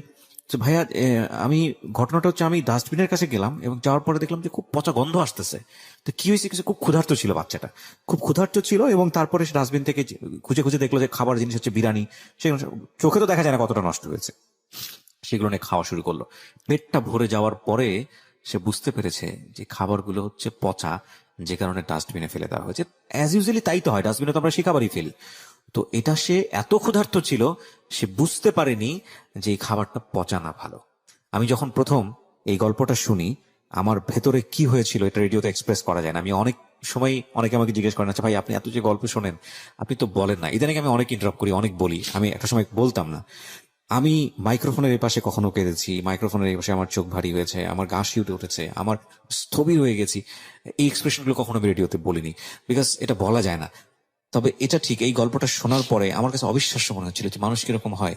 The most interesting thing is that আসলে এই ঘটনাগুলো আগেও ঘটতো, কিন্তু ভাবে আমি কখনো চোখ দিয়ে দেখিনি। এরপর আমি ডাস্টবিন দেখলেই আমি তাকাতাম যে আসলে কি ডাস্টবিনের ভিতরে আশেপাশে বসে কেউ খাচ্ছে, এবং বিলিভ করবেন না, তারপরে আমি ঢাকা শহরে অসংখ্যবার দেখেছি যে মানুষ ডাস্টবিন থেকে খাবার বেছে বেছে কুড়িয়ে নিয়ে খাচ্ছে, এবং সেটা ছোট বাচ্চা থেকে শুরু করে বৃদ্ধ মানুষ পর্যন্ত আমি দেখেছি। এখনো আপনি খুব ভালো করে লক্ষ্য করলে দেখবেন যে এরকম মানুষ আমাদের পাশে আছে। সেই মানুষটাকে আমরা তোয়াক্কা করি না কারণ তার গায়ে ময়লা থাকে, সেই মানুষটাকে আমরা পাত্তা দিই না, সেই মানুষটাকে আমরা মানুষ মনে করি না কারণ ডাস্টবিনের কিট মনে করি, কারণ দেখতে সেরকমই। কিন্তু সে মানুষ, তারও হয়তো আমার মতো বিবেক আছে। কোনোদিন তার কাছে যাওয়া হয় না, জিজ্ঞেস করা হয় না। তার হয়তো খুব সুন্দর একটা অতীত ছিল, কিংবা তার হয়তো খুব সুন্দর একটা জীবন গল্প ছিল। সে হয়তো পরিস্থিতির শিকার এবং সে ডাস্টবিন থেকে খাবারটা কুড়িয়ে কুড়িয়ে খাচ্ছে। এই চিত্রগুলো আমরা দেখে অভ্যস্ত। আপনি যখন জীবন গল্পটা শুনছেন, আমার এই কথাগুলো শুনে আপনার বুকের মধ্যে খোঁচা লাগছে, কিন্তু কালকে যখন আপনি কর্মব্যস্ত জীবনে বের হবেন রাস্তায়, আপনি দেখবেন এই চিত্রটা আপনার ভেতরে টাচ করবেন। এই ব্যারিয়ারটা ভাঙাটা জরুরি। আপনি জাস্ট একটু ভাঙেন নিজেকে। আপনার ওই যে প্রতিদিন দেখছেন, যাচ্ছেন, কাজ করছেন, স্কুলে যাচ্ছেন, অফিসে যাচ্ছেন, বাসায় ফিরছেন, this are very paternalistic life, random life. এর বাইরে এসে লাজ লজ্জা ভুলে গিয়ে একটু দাঁড়ানোর পাশে, একটু হাতটা ধরেন, একটুকে খাবারটা দেন, একটু ওকে ওর পিছনে একটু সময় ব্যয় করার চেষ্টা করেন। এন্ড বিলিভ মি, এতে ওর উপকার না, আপনার নিজেরই উপকার হবে। Just start from tomorrow. Okay জি, আপনি যেটা বলছিলেন যে পেঁপে বেছে বেছে ফেলে দিতেন, শুধু চালটুকু ওই খেতেন। পেঁপে বেছে বেছে ফেলে দিয়ে শুধু দুই একটা ভাত যেটা থাকতো, আসলে আধা পোয়া চাল, আর মানুষ হলো আমরা মোটামুটি 4 জনই বলা চলে, যেহেতু ছোট বোনটা মানে 3 নম্বর বোন যেটা, সেটা একটু কম খাইতো। তো মানে ওই দুজন মিলে একজনের খাবার খাইতো, আর আমি তো তখন বড়ই ছিলাম। তো যাই হোক, ওই দিনকে বাবার কাছে খাবার নিয়ে গেছি খাবার। আর 2 বোন স্কুলে চলে যায়, ওরা 10টায় চলে যায় আর 12টায় চলে আসে। আমি 12টায় যাই, আবার 4টায় আসি। তো এবার চলতেছে, চলার মধ্যে আমি 5 পাস করলাম। জি, ক্লাস 6-এ ভর্তি হলাম হাই স্কুলে। আচ্ছা। যখন হাই স্কুলে ভর্তি হলাম, তখন ওখানে আসলে টাকার পরিমাণটা বেড়ে গেছে। তো আব্বা এক পর্যায়ে বললো যে তোমার লেখাপড়া করতে হবে না। তা বললাম যে লেখাপড়া করবো না, তাহলে কি করব? তো এখানে আবার ওই কিছু লোকজন ছিল যে লেখাপড়া করায় ছেলেকে কি করবা, তুমি দিন মজুরে কাজ করো, এখন একটা কাজ করো, ওই কারোর দোকানে রাখো, মুদিখানার দোকানে রাখলে দেখা যাচ্ছে মাসে 100-200 টাকা দিল, এটাতে তোমার হয়তো সংসারে একটু আসবে, কিছুটা হলো সাপোর্ট হবে। কিছুটা সাপোর্ট পাবে। হুম। তো হ্যাঁ, এই কথাতে আব্বু একেবারে রাজি, উনি এক পায়ে দাঁড়িয়েছে। এর মধ্যে কিন্তু আমি ক্লাস 6-এ ভর্তি হয়েছি। আচ্ছা। তো আব্বু একদিন কাজের থেকে এসে বললো যে আমার তো চলতে পারি না, তো তোমাকে 200 টাকা মাসে দিতে চাচ্ছে, তো খানা দানা তারাই দিবে, তুমি ওই ওনার দোকানে চলে যাও। উনি আচ্ছা। হিন্দুর একটা দোকান, আচ্ছা। মুদিখানার অনেক বড় দোকান। তো আমি বললাম যে না আব্বু, আমি যাব না, আমি লেখাপড়া করবই করব। তো বলছে তুমি লেখাপড়া করে কি করবা, আমাদের কি ওরকম অর্থ সম্পদ আছে যে তুমি চাকরি বাকরি করবা? এটা তো আদৌ সম্ভব না। তা আমি বললাম, কি আছে না আছে সেটা আমার দেখার বিষয় না, আমি লেখাপড়া ছাড়তে রাজি নেই, হুম। আমি যেমনি হোক লেখাপড়া করব। তো এর মধ্যে কি করলাম, আমি বুদ্ধি করলাম, আমাদের বাজার থেকে আমাদের বাসা যেখানে 2.5 কিলো রাস্তা, তখন ভ্যান ছিল, আমি একটা ভ্যান কিনলাম 1200 টাকা দিয়ে। ভ্যানটা কিনলাম কেমনে, আমার মায়ের 3টা ছাগল ছিল, 3টা ছাগল বিক্রি করছিল 1250 টাকা। তখন একটা ভ্যান গাড়ি, যে ভ্যান গাড়িগুলো পায়ে চলে গ্রাম দেশে, জি। মেঠো কাঁচা রাস্তা দিয়ে চলে। তো ইতিমধ্যে ওই রাস্তাটা আবার ওই আগে যেমন হ্যারিং ছিল, তখন আবার ওই যে রুলার দিয়ে ডলাই করে একটু সমতল করছে আর কি, মোটামুটি চলা যায় আর কি, আচ্ছা। এরকম করে দিছে। তখন আমি কি করি, সকালবেলা উঠে ওই, আর ওই দোকান থেকে অলরেডি ওই হিন্দু মানুষটা আমাকে নেওয়ার জন্য চলে আসছে, আচ্ছা। যে আমার দোকানেও থাকবে, মাসে 200 টাকা করে দিব, আর সকালে বাসার থেকে যে আমার ওখানে নাস্তা করবে, দুপুরে খাবার খেয়ে রাত্রে খেয়ে তারপরে বাসায় আসবে। যদি মনে করে সে আসবে আসবে, না হলে আসবে না। আচ্ছা। তো আমি বললাম যে না, আমি যাব না, আমি ওইখানে যাব না, আমি ভ্যান কিনবো। তো মাকে বললাম যে মা, আমার খুব লেখাপড়া করতে ইচ্ছে করতেছে, লেখাপড়া আমাকে করতেই হবে। হুম। তো আমি একটা ভ্যান কিনলাম। ভ্যান কিনে সকালবেলা ফজরের পরে উঠে একটু হাত মুখ ধুলাই করে পড়াশোনা করে তারপরে ভ্যানটা নিয়ে বের হই। ঠিক 8টায় বের হই, 9:30 সাড়ে 9টার মধ্যে বাসায় চলে আসি। আবার 10টায় স্কুলে যেতে হবে, বাড়ির পাশে স্কুল। হুম।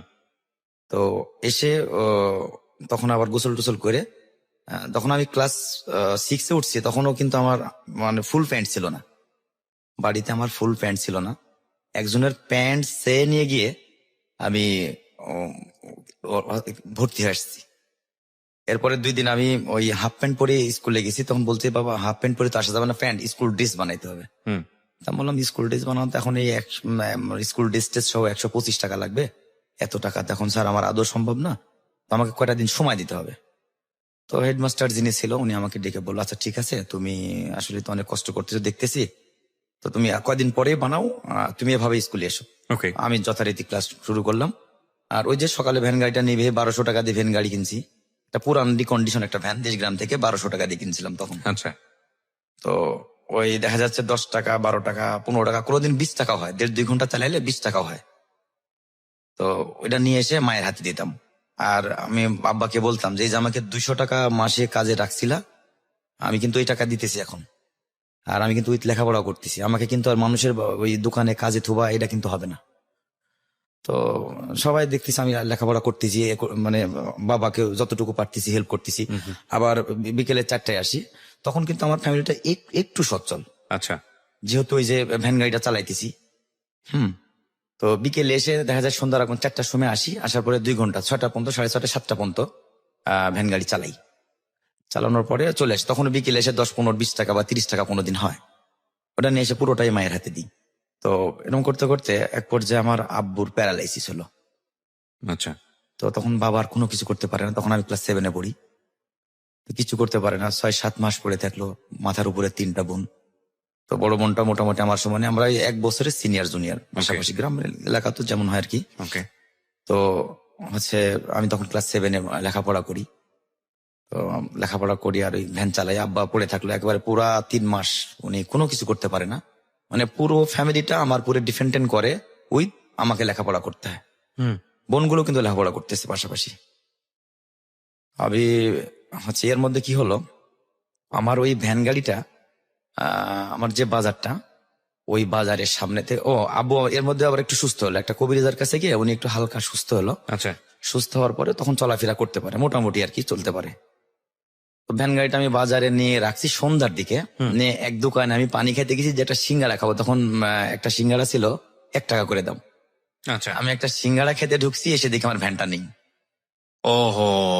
দেখেন চিন্তা করেন কি একটা অবস্থা। মানে আমার ফ্যামিলিতে যেটার প্রথম মানে প্রধান ইনকামের উৎসাহ ছিল একটা ভ্যান গাড়ি। আমি কিন্তু স্টুডেন্ট তখন ক্লাস 7-এর। আমি এবং বাইরে, বাপ তখন প্যারালাইজ। বাবা তখন স্টিল নাও প্যারালাইসিস, পুরো 5টা মুখ আমার ফুড ডিপেন্ডেন্ট করে। তখন আমি বাইরে বাইরে যখন দেখছি যে আমার ভ্যান গাড়িটা নেই, তখন আমার মনে হচ্ছিল যে আল্লাহ আসমানটা আমার মাথার উপরে পড়ে গেছে। মানে আমার কি করবো, আমি হুঁশ পাচ্ছি না, কোন দিকে দৌড় দিব, না কিছু বলবো, কাউকে কিছু বলবো। আমি হুদাই একদিকে দৌড় দিতেছি, বলছে আমি চিল্লাইতেছি যে আমার গাড়িটা নেই, গাড়িটা নেই, খালি বলতেছি গাড়িটা নেই। সবাই বলছে এরকম করতেছে কেন, তখন বলছে ছেলেটা তো ভ্যান চালায়, মাঝে মাঝে দেখি গাড়ি চালায়। বুঝতে আমি কিন্তু লেখাপড়া করি। পরে অনেক খোঁজাখুঁজির পরে গাড়িটা যখন পাইলাম না, তো আমি বাসায় আসতে পারতেছি না, যে কেমনে আমি বাসায় এসে, আর বাসায় এসে কেমনে বলি। এক পর্যায়ে আমি ওইখানে মানে সেন্সলেসের মতো হয়ে গেছি। তখন অনেক রাত্রি হয়ে গেছে, আমাকে সবাই বোঝাই টোঝায় বললো যে তুমি একটা কাজ করো, বাসায় চলে যাও। আর প্রত্যেকটা দোকান থেকে তুলে আমাকে 700 টাকা দিল আমার ওই কাহিনী দেখে। বলছে না সেটা অনেক ভালো, সে লেখাপড়া করে এবং সে প্লাস গাড়ি চালায়। আমাদের এলাকাটা আবার আর্মি এলাকা ছিল, পাশাপাশি আমার ক্যান্টনমেন্ট, তো 3 কিলো দূরে। তো অনেকে আমাকে হেল্প করছে, 800 টাকার মতো আমাকে দিল। দেওয়ার পর আমি ওইটা নিয়ে বাসায় গেছি। আসলে আমার গাড়ির দাম তো 800 টাকা দিয়ে তখন তো আর ভ্যান গাড়ি হবে না। তো আমি ভ্যানটা অনেক যত্ন করি, আমার শরীরের চেয়ে আমার ভ্যান গাড়িকে আমি বেশি যত্ন করি। সকালে যখন বের হই তখন ওইটা মুছে নিয়ে বের হই, আবার যখন আসি ওটা ঢুকাই, মুছে ঢুকাইতে, তারপর আমি গোসল করে স্কুলে যাই। ওকে ঠিক আছে। তারপরে ভ্যান গাড়িটি যখন হারায় গেল, আসার পরে বাবা মোটামুটি একটু ভালো হলো, সুস্থ পথে আসছে। কবিরাজ টবিরাজ দেখালাম, দেখানোর পরে ভালো। এর মধ্যে আমার ছোট যে বোনটা, ওটা আর একটা বিয়ের সম্বন্ধ আসলো, ভালো একটা, মোটামুটি ভালো আর কি। তো আমরা বললাম যে বাবা আমরা তো এসছে বড় জায়গা, কোথাও বিয়ে দিতে পারবো না, তো বিয়ে দিয়ে দেওয়া হোক। তখন তারা কোনো কিছু নিবে না, তো কোনো কিছু নিবে না, তাহলে বিয়ের জন্য বন্দোবস্ত করে ফেলো। তো বড় বোনটা আমরা বিয়ে দিয়ে দিলাম। বড় বোনটা আমার রিসেন্ট ছোট যেটা আর কি, আমি তো বড়। বোনটা আমরা বিয়ে দিয়ে দিলাম। বিয়ে দেওয়ার পরে মোটামুটি বাবা সুস্থ হয়ে গেল। তখন আমি আর কিছু করতেছি না, ওই যে 800 টাকা দিছিল, ওই 800 টাকা দিয়ে আমি বললাম যে একটা কাজ করি। তখন আমাদের এখানে কিন্তু নাটোরের বাড়ি, তো আমি ইন্ডিয়ান ব্যবসা শুরু করলাম। ওকে। আমি বৃহস্পতিবারে বিকেলে চলে আসি, তো দুপুরে স্কুল থেকে, হাফ স্কুল থাকে তখন, 2টার পরে ছুটি হয়ে যায়। ওই টাকাটা নিয়ে তখন আমি হিলিতে চলে যাই, ওই 800 টাকা। ওখান থেকে জিরে কিনতাম হলো তখন 55 টাকা কেজি। 55 টাকা জিরে কিনে নিয়ে নাটোর এসে বিক্রি করতাম। জিরা? জিরা আর কি, আচ্ছা। ইন্ডিয়ান যে জিরাগুলো এক্সপোর্ট ইনপুট ছাড়া ওইবার থেকে নিয়ে আসতে হয়, ওইগুলা কিনতাম আমি। মোটামুটি 800 টাকায় তাহলে আমার 16 কেজি জিরা হবে। আমি ওখানে গিয়ে 15 কেজি করে জিরা কিনতাম। আর নাটোরে নিয়ে এসে জিরাগুলা বিক্রি করতাম আমি 70, 75, কোনোদিন 80ও বিক্রি করতাম। আচ্ছা। তো এর মধ্যে বিডিআর আছে, গাড়ির মধ্যে বিডিআর ধর। তখন আমি মাত্র 8 মনে উঠছি, হ্যাঁ 8 উঠছি। তো বিডিআর এ তখন গাড়ি জিরা ধরতো। আমি বলতাম স্যার দেখেন আমি একেবারে গরিব মানুষ, আমি লেখাপড়া করি, আমি ক্লাস 8-এ পড়ি, এগুলো যদি নিয়ে যান তাহলে আমার না খেয়ে মরতে হবে, আমার বাবা অসুস্থ মানুষ। তো এর মধ্যে বাবা যখন একটু ভালো হলো, তখন দেশ গ্রামে আমাদের বাড়ির আঙ্গিনায় 10টা খেজুর গাছ ছিল। আচ্ছা। তো খেজুরের রস কাটতো, ওই রস দিয়ে গুড় বানাতো। তো ওই গুড় নিয়ে এর মধ্যে আমি ওই জিরার ব্যবসা করি। জিরার ব্যবসা করতে করতে তো বৃহস্পতিবারে যাই, শুক্রবারে সকালে আবার চলে আসি নাটোরে, রাত্রে ওখানে হোল্ড করতে হয়। আচ্ছা। আমি শুক্রবার হিলি থেকে জিরি নিয়ে সকালে যখন উত্তরা নামের একটা ট্রেন আছে, নাটোরে এসে নামতাম, তখন 11টা 10:30 ব্যস্ত।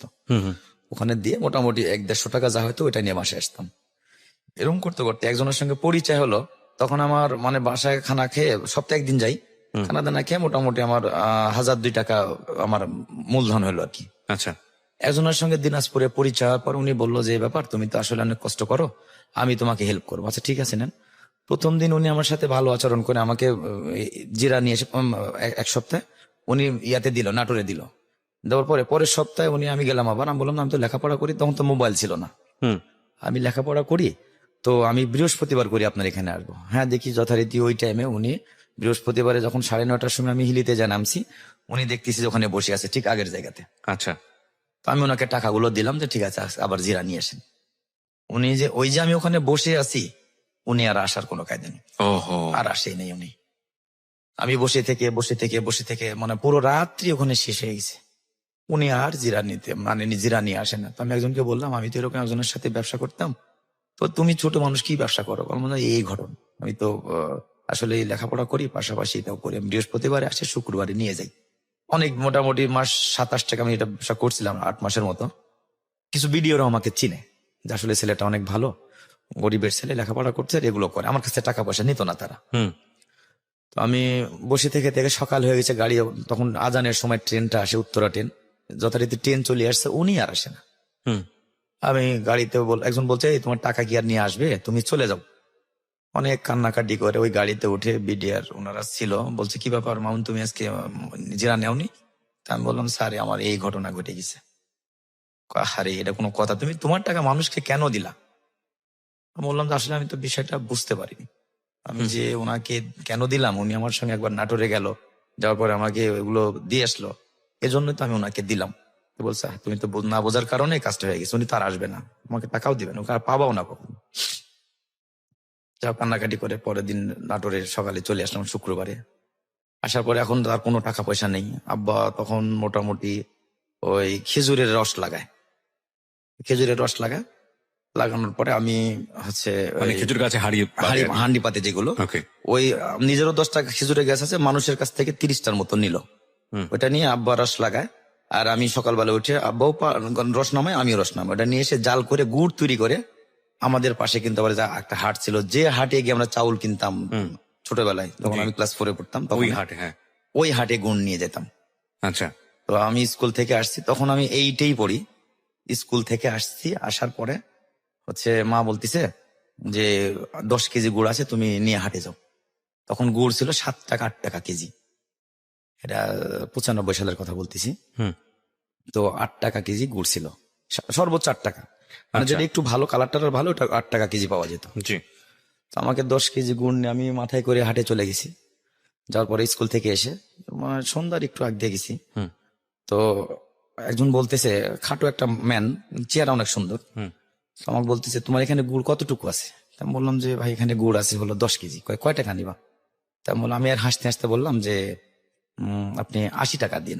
10 কেজি গুড় 80 80 টাকা। টাকা মানে 8 টাকা কেজি, তখন তো কেজি না, শেয়ারের হিসাব। হুম। তো বলছে ঠিক আছে, তোমাকে 80 টাকাই দেবো, একটু কাজ করতে হবে। আমি যে কি বলেন? তো বলতেছে, মানে এক টাইমে আমি এমন ছিলাম যে টাকার জন্য শুধু মানে খারাপ কাজ বাদ দিয়ে যেটা করতে আমি সেটা করবো, সমস্যা নেই, ওকে। আমি কোনো কাজকে দ্বিধাবোধ করি না। তো আমি বললাম হ্যাঁ আপনি কি করবো? বলছে এটা মাথায় করে নিয়ে এসে আমাকে ক্যান্টনমেন্টের ভিতরে দিতে হবে। আচ্ছা। আমি বললাম যে ওকে, এটা তো আমার জন্য একটা গুডউইল, কারণ আমি কখনো ক্যান্টনমেন্টের ভিতরে যাইনি, এটা যাইতে পারতেছি। হুম। তো উনি যখন সামনে সামনে যাচ্ছে বাজারের ভিতর থেকে, আমি পিছনে পিছনে যাচ্ছি। যখন এমপি গেটে প্রথম ঢুকলো, মিলিটারি পুলিশ। হ্যাঁ মিলিটারি পুলিশ, এমপি গেটে যখন প্রথমে ঢুকলো, ওনাকে দেখে 3 জন এমপি ছিল, স্যালুট করলো। তখন আমার মাথার মধ্যে একটা কাজ করলো যে ইনি অবশ্যই একজন মানে বড় কি হবে, অফিসার হবে, এরকম কোনো কিছু নেই। জি। গ্রামে বাস করে যদি এইটা পড়ি, ওরকম মানে আউট নলেজটা নেই, নন কমিশনার কমিশন যে একটা কিছু আছে এটা বুঝি না। হুম। যাই হোক, এরপরে আমি ভিতরে ঢুকলাম, ঢোকার পরে দেখলাম যে ওখানে লেখা স্টেশন অফিসার মেস বি, আচ্ছা। Family quarter. উনি আমাকে বাসার মধ্যে নিয়ে যাচ্ছে। আর এই যে ক্লাস 8-এ পড়ি, একটু পিছনে গেলাম, আমি ক্লাস 8-এ পড়ি, আমার লাইফে কিন্তু 8-এ পড়া অবস্থায় একদিন আমি আপেল খেয়েছি। আমি কখনো আপেল খাইনি, মানে এর আগে আপনি জীবনে জীবন কখনো? দেখিনি।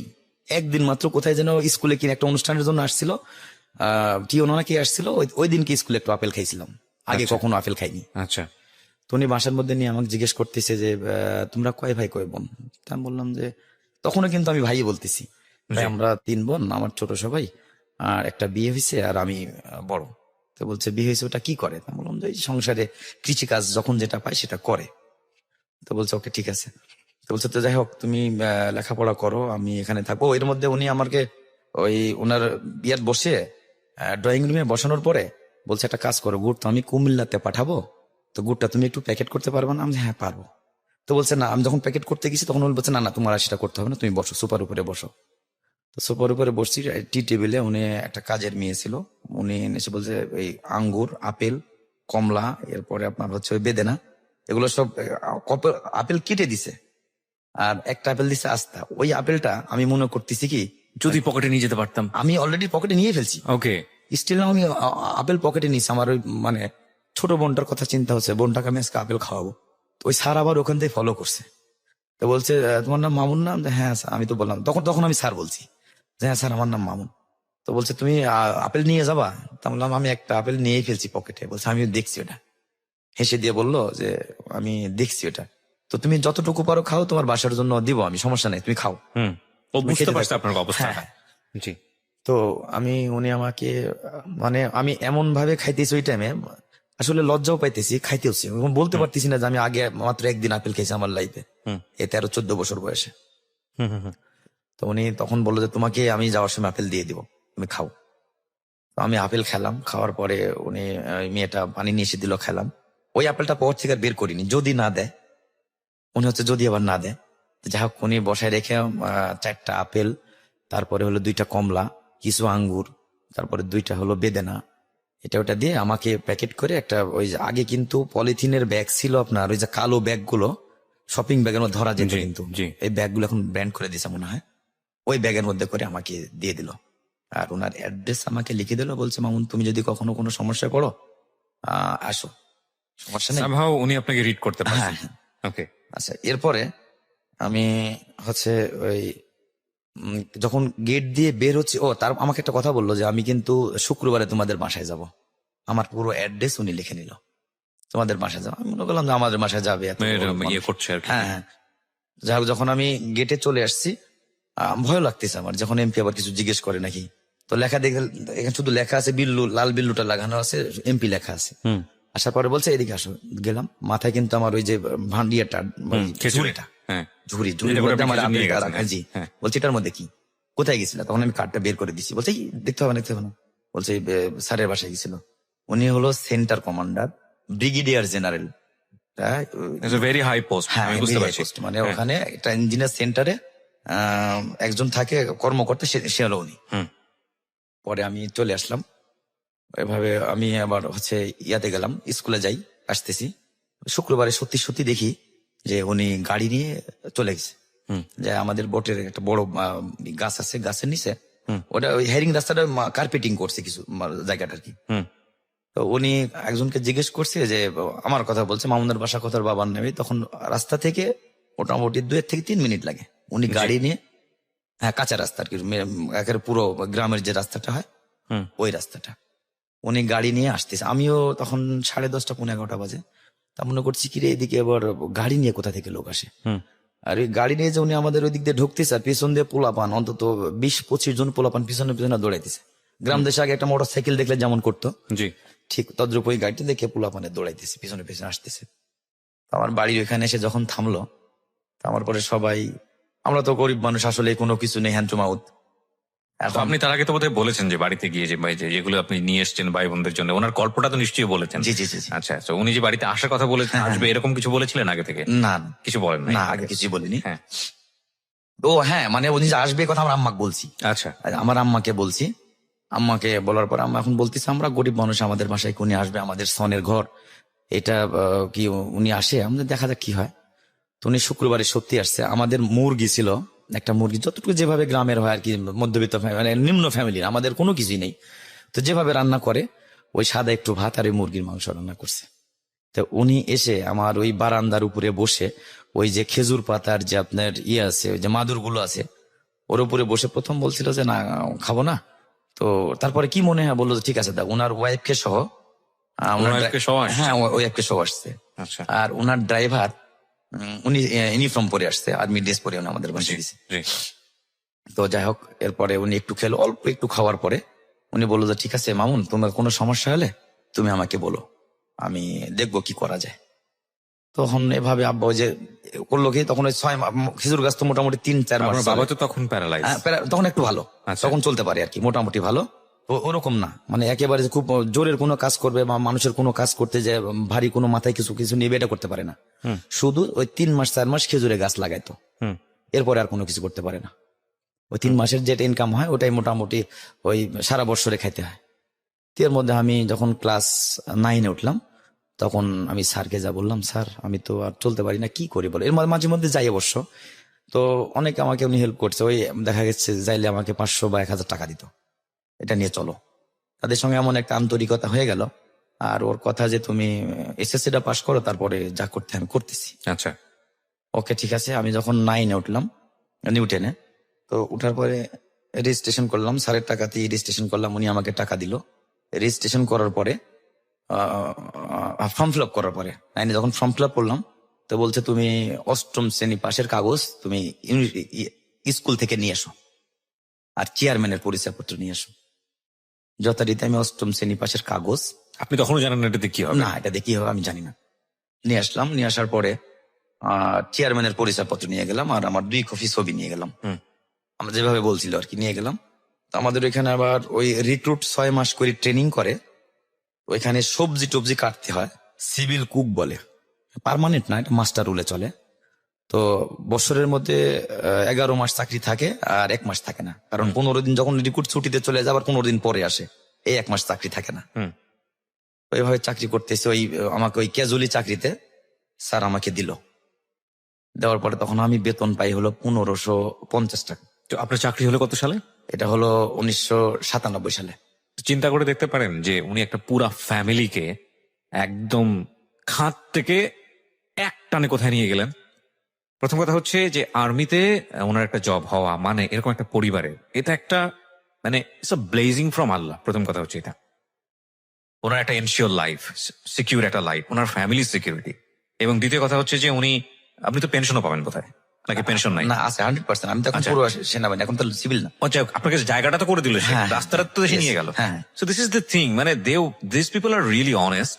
এবং আমি জানি যে বাংলাদেশের সবচেয়ে গর্ব করার মতো যদি কোনো বাহিনী থাকে, সেটা হচ্ছে আমাদের আর্মি। এবং উই আর রিয়েলি প্রাউড যে আমরা অ্যাজ এ নেশন হিসেবে এত ব্লেসড একটা আমরা এরকম একটা আর্মি হোল্ড করি। তো এবং যিনি আচ্ছা, ওনার নামটা বলতে কি আপনার কোনো সমস্যা না, আছে? ওনার নাম বলতে ওনার কোনো নামটা একটু সমস্যা বলেন নেই। তো। উনি ছিলেন ব্রিগেডিয়ার জেনারেল তসলিম সাহেব। তসলিম খান কোন ব্যাটালিয়নে ছিলেন উনি? উনি ইঞ্জিনিয়ার সেন্টার ছিলেন কাদিরাবাদে, নাটোরে। কত সালে এটা? এটা হলো 1995 সাল। আপনার সাথে কি এখন যোগাযোগ আছে ওনার? অবশ্যই যোগাযোগ আছে। স্যার, আমি আপনাকে আমার এই অনুষ্ঠান থেকে স্যালুট জানাই। এবং আপনি তখন জানতেন না, এবং আমি জানি না আপনি ব্যক্তি মানুষ হিসেবে কেমন, but I do respect you.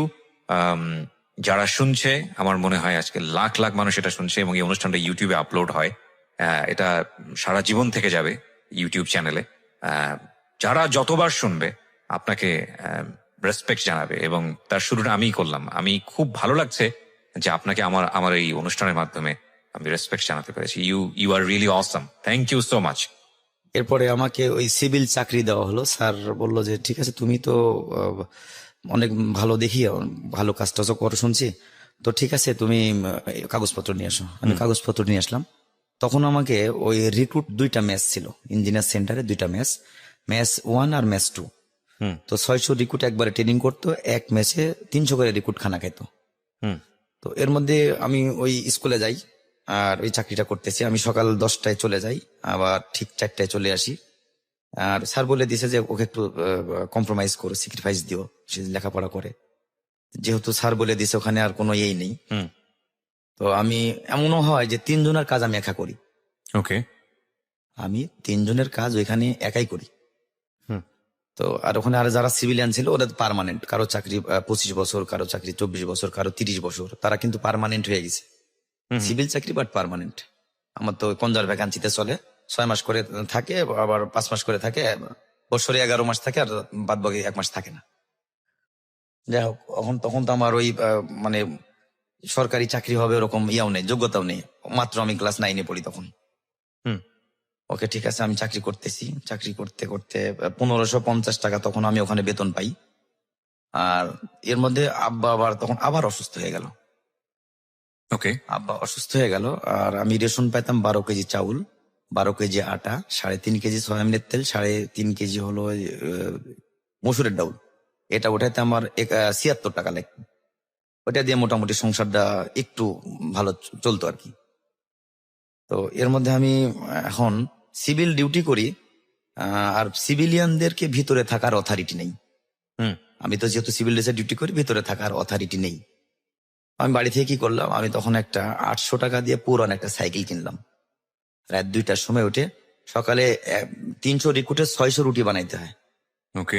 Duty হলো 2 জনের। ওকে। তো আমি পার্মানেন্ট না, যেহেতু আর ওরা পার্মানেন্ট, ওরা একটা কথা বললে আমাকে শুনতে হবে, তারা অনেকদিন সিনিয়র। আমি ব্যাগ ট্যাগ নিয়ে চলে যেতাম একবার রাত 2টার সময়। ওইখানে আমি ডিউটি করতাম, 300 রুটি ওনার সঙ্গে বানাইয়া বেলে, তারপরে ভেজে সবজি রান্না করে থুয়ে, ঠিক সকালের নাস্তাটা খাওয়াইয়া ওখানে গোসল টোসল করে আমি ওই আবার ওখানে স্কুল ড্রেসটা পরতাম। স্কুল ড্রেস পরে ব্যাগটা নিয়ে ওই সাইকেলটা স্কুলে চলে যেতাম। খাবার দাবার তো ওখানে খাইতেছি, খাবার তো সমস্যা নেই। ওকে। ওখান থেকে আবার ঠিক ওই 4টার সময় যখন ছুটি হতো তখন এসে ডিউটিটা আবার করতাম। বিকেলে আমার খানা খাওয়াইতে হবে আমাকে, দুপুরে খানা তো এক পার্টি খাওয়াই চলে গেছে, 6 জনের ডিউটি করতাম। তো বিকেলে 2 জনের ডিউটি ছিল, তো উনি আর আমি ডিউটি করতাম খানা খাওয়ানোর ডিউটি। তো যাওয়ার পরে আমাকে মানে ওই মাংস দিন থাকতো, আমাকে মাংস মারতে দেওয়া হতো। তো 300 রিক্রুট, ওরা আবার তো বুঝেন রিক্রুট তো মানে নবীন সৈনিক যারা, ওরা সবাইকে স্যার বলতো। তো হচ্ছে ওনারা যাই বাটি নিয়ে বাটি বেড়ে বেড়ে দিতাম, আর ওই বাটি নিয়ে ডাইনিং টেবিলে খানা খাইতো। এরকম করতে করতে মোটামুটি আমি সেন্টারে পরিচিত হয়ে গেলাম। তখন চাকরি ওখানে আমার 1.5 বছর হয়ে গেল। জি। 1.5 বছর সিভিল চাকরি করতেছি। যাক, ফ্যামিলিটা মোটামুটি আমার সচ্ছল চলে আর কি। লেখাপড়া কিন্তু আমি কন্টিনিউ করতেছি, বোনদেরকে লেখাপড়া করাইতেছি আমি। তখন আমার বাবা একেবারেই মানে উঠতে পারে না তা না, উঠতে পারে ভালো, কিন্তু কোনো কাজ করতে পারে না। আমি দেখা যাচ্ছে 1500 টাকা বেতন পেলাম, আমার 1000 টাকা খরচ চলে গেল, আর ওই 500 টাকা দিয়ে আমি 2টা করে ছাগল নিয়ে আসতাম, বা হাঁস মুরগিগুলো বাসার মধ্যে মা পুষতো। তো দেন এভাবে চলতেছে। চলার পরে হচ্ছে আমি বাসা থেকে তখন ওই ডিউটি করি, রাত 2টার সময় বের হই। 2.5 কিলো দূরে কিন্তু আমার বাসা থেকে ক্যান্টনমেন্টটা। জি। তো ডিউটি করি, একদিন রাত্রে আমি এসে ডিউটি করতেছি, মানে ডিউটি শোয়া 2:45টার সময় আসছি। আসার পরে ডিউটি শেষ করে আমি কার্যক্রম যা ছিল ওখানে শেষ করে সকালবেলা গোসল টোসল করে নাস্তা ওদেরকে খাওয়াই, আমি খেয়ে 9:30টার সময় স্কুলে চলে গেছি। স্কুল থেকে এসে তারপর আবার ওখানে ডিউটি করছি, ঠিক আগের মধ্যে করতেছি। এর মধ্যে শুনলাম যে স্যারের পাশে মাঝে মধ্যে আমি আবার যাইতাম। শুনলাম স্যারের নাকি পোস্টিং হয়ে গেছে। ওকে। সেটা হলো আমি তখন 1999 সালের কথা বলতেছি। স্যারের পোস্টিং অলরেডি হয়ে গেছে। আর স্যার আমাকে একটা কথা বলছিল যে তোমার যখন রেজিস্ট্রেশন কার্ড, তখন কিন্তু আপনার এই যে ছিল না, জন্ম নিবন্ধনটা ছিল না। হুম। তো যখন তোমার রেজিস্ট্রেশন করবে তখন তোমাকে বলবা যে আমার বয়সটা যেন 17 থেকে 19-এর মধ্যে থাকে। আমি আবার এই কথাটা আবার ওই যা ফর্ম ফিল আপ যখন করি তখন কিন্তু আমি আমার ওই কেরানি স্যারকে বলছিলাম, কেরানিকে, আমার স্কুলের যে কেরানি ছিল ওনাকে বলছিলাম যে এই করতে বলছে। সবাই আমাকে খুব আদর করতো, কারণ আমি কষ্ট করে লেখাপড়া করতেছি, পাশাপাশি চাকরি করি। তখন দেখলাম যে ওই যে আগের যে দিন গুলো, ওই মানে যার কাছ থেকে এক মুঠো চাউল চেয়ে পাই নাই, তারা কিন্তু আমার সঙ্গে সঙ্গ দিতেছে, আমার ফ্যামিলির সঙ্গে। রাইট, সিচুয়েশনটা রাতারাতি চেঞ্জ হয়ে যায়। হ্যাঁ, আমি এই জিনিসটা বুঝি। তো যারা আমার বাসায় আসতো না তারা কিন্তু আমার বাসার মধ্যে এসে বসে থাকে। তো আমি মনে করলাম হয়তো এমনি আসতে পারে, আমি এই জিনিসটা মনে করি না। যখন আমি একটু চাকরি করতেছি যার কারণে মনে আমি এরকম আমার নলেজে তখন ছিল না, আমি কেয়ার করিনি তখন। যাই হোক, তো এর মধ্যে যখন আমি এসএসসি পরীক্ষা দিব 2000 সালে, তো তার আগে ডিসেম্বর মাসে স্যার পোস্টিং হয়ে ঢাকাতে চলে আসলো। তো পোস্টিং হয়ে চলে আসলো, আসার পরে আমি তো পরীক্ষা দিলাম। পরীক্ষার পরে অলরেডি স্যার যখন পোস্টিং হয়ে চলে আসলো, আমার তো কোনো লোক এখানে নেই, আমার তো আর চাকরি, দেখলাম যে রিক্রুট চলে আসতেছে। আমাকে ডাকলো, আমাকে ডাকার পরে বলছে তোমার কি আছে? তা বললাম স্যার তো আমার তো স্যার চলে গেছে। সবার চাকরি হলে, আগে যারা ছিল ওদের চাকরি হয়ে গেল, আমাকে আর কাগজ দেয় না, ঘটনা কি? বললাম আমার চাকরি কি ব্যাপার, আমার কাগজ? কয় মামুন তোমার চাকরি আর হবে না। টেনশনে পড়ে গেলাম, এখন তো আবার না খেয়ে মরতে, আমার কলেজ ভর্তি হতে হবে, কি করি এখন? রাইট।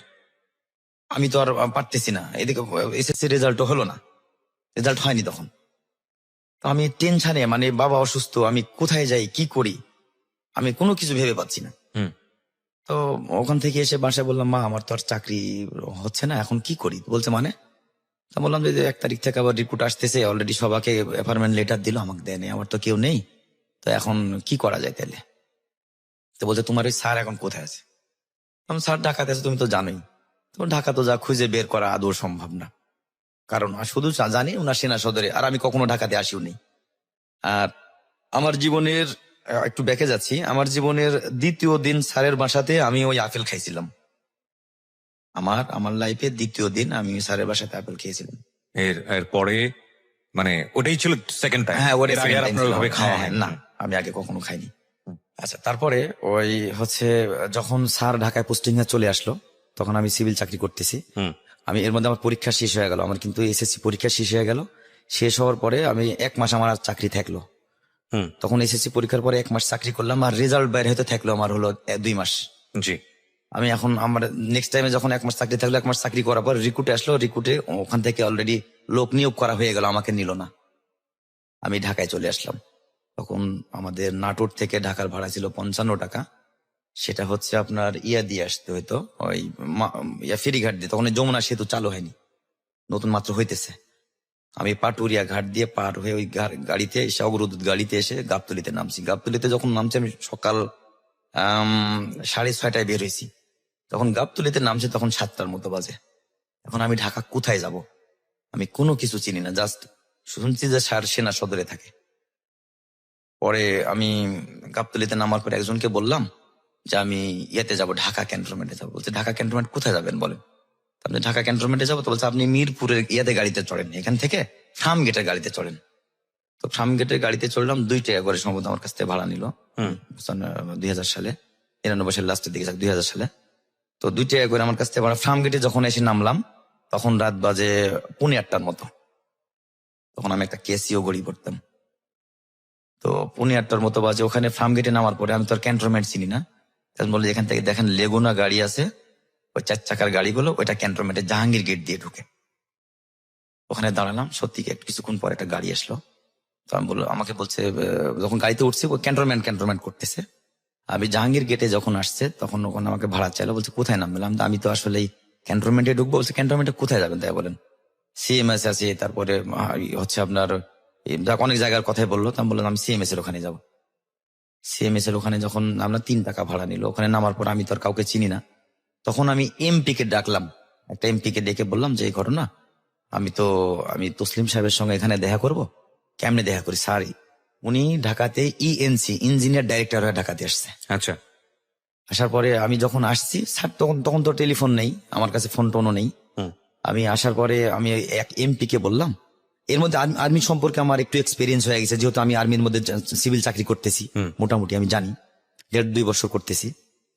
আমি আসছি, আসার পরে একজনকে এক এমপি কে বললাম যে ব্যাপার, স্যার আমি ব্রিগেডিয়ার জেনারেল তসলিম সাহেবের বাসায় যাব, উনি ইএনসি ইঞ্জিনিয়ার ডাইরেক্টর।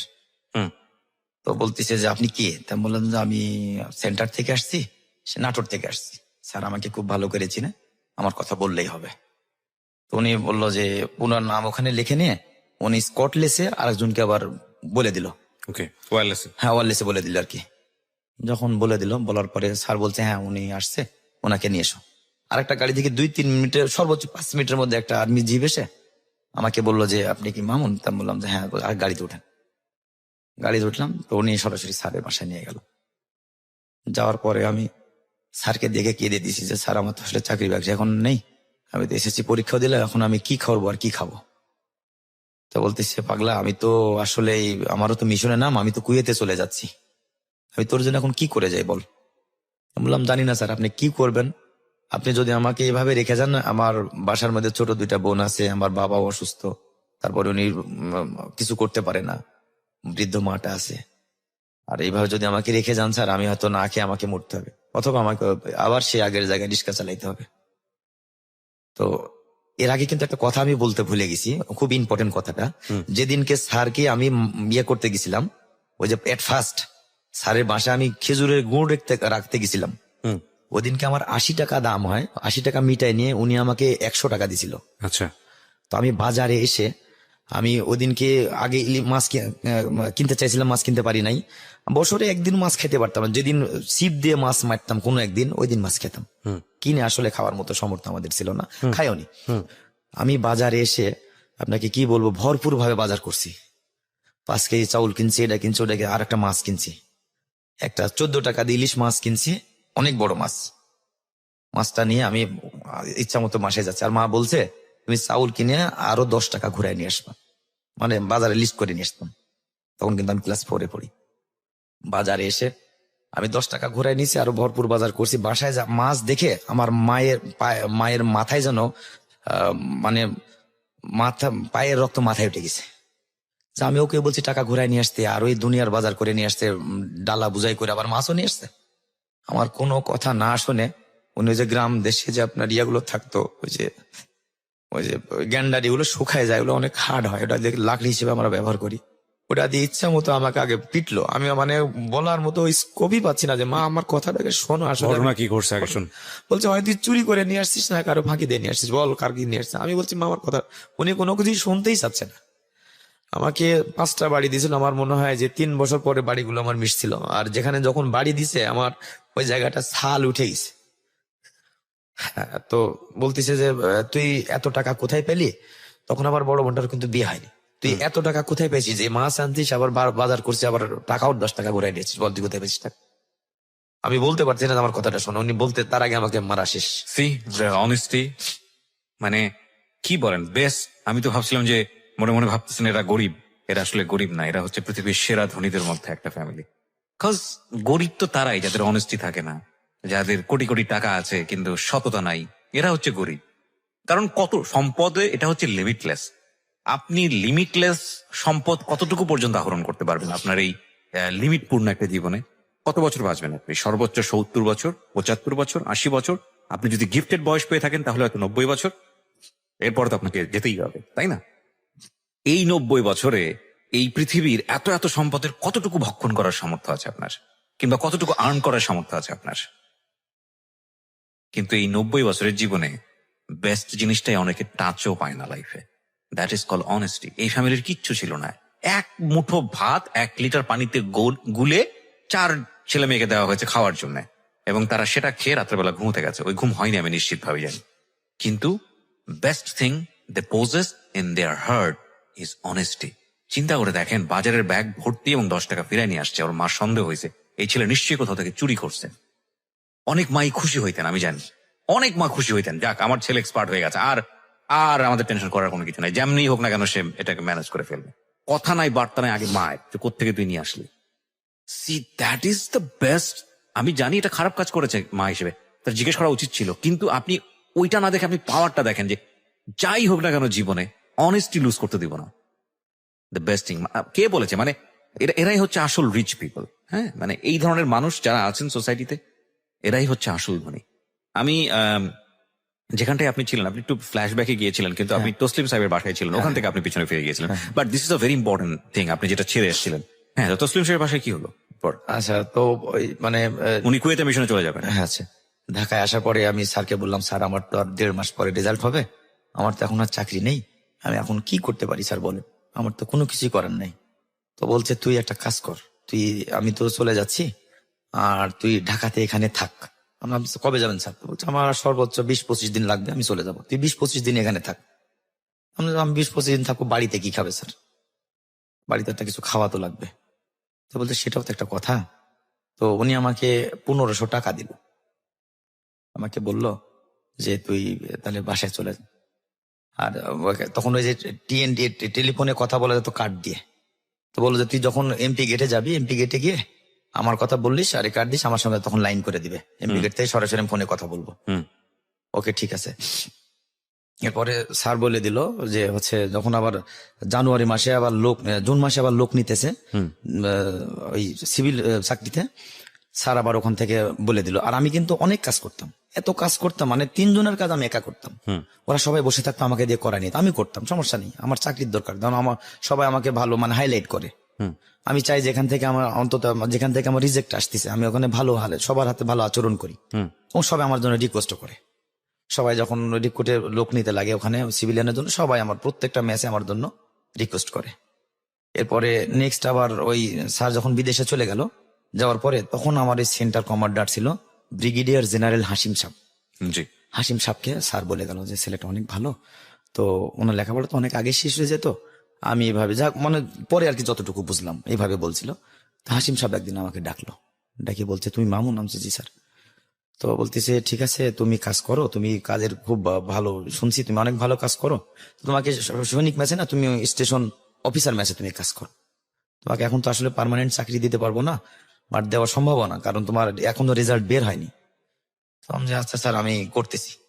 আমি তখন সিভিল কাজ করি, আর ঘাস কাটা একটা গাড়ি তখন সেন্টারে চলে গেল, ওই গাড়িটা কেউ চালাইতে পারতো না, আমি 3 দিন ট্রাই দিয়ে গাড়িটা আমি চালাই, আর মাঝে মধ্যে কলেজে রেজাল্ট হয়নি তখন। তারপরে আমি গাড়িটা চালানোর পরে এখন বললো যে ওই হাসিম সাহেব বললো যে তো পার্মানেন্ট চাকরি ছাড়া আর কোনো উপায় নেই। স্যারের সঙ্গে তখন আমি ওর স্যার কুয়েত যায় আমার সাথে কথা বলছিল ফোনে কথা বলছে, আর এমপি কে বলছিল যখন এই নাটোর ডিস্ট্রিক্টের কোটা আসবে তখন আমাকে একটু জানাই। একটা এমপির লোক ছিল, ওনার বাড়ি ছিল বগুড়াতে, উনি আমাকে অনেক অনেক হেল্প করছে। যাই হোক, উনি আমাকে বললো যে মামুন তোর তো রেজাল্ট হয়েছে, আমি স্যারের সাথে কথা বলছি, তুই কাগজপত্র নিয়ে জুন মাসের 1 তারিখে লোক নিবে, তুই চলে আসবি। কারণ 2000 সালের কথা বলছি, কিন্তু আমি আর আমার এর মধ্যে রেজাল্ট হয়ে গেছে, আমি কাগজপত্র নিয়ে আমি ওর কাছে দিয়ে রাখছি, আর ওই সিভিল চাকরিটা আমি করতেছি। এর মধ্যে আমাদের ঘাস কাটার চাকরি। হ্যাঁ, ঘাস কাটা চাকরি, অর্থাৎ আমি ওই তখন আর মেসেজ ডিউটি করি না, একটা মেশিন গাড়ির উপরে বসে গাড়িটা চালাই। বুঝতে পারছি, বুঝতে পারছেন, গ্রাস কাটিং মেশিন বলে ওটা। হ্যাঁ, অনেক দ্রুত কাটে, স্টার্ট দিতে হয় ইয়ে, জি। খুবই দ্রুত, ওইটা আমি চালাই। আর ওই সময় মতো আবার বাসায় চলে আসি, আব্বু অসুস্থ, তো এমনি উঠে খাড়া হইতে পারে, কোনো কিছু করতে পারে না।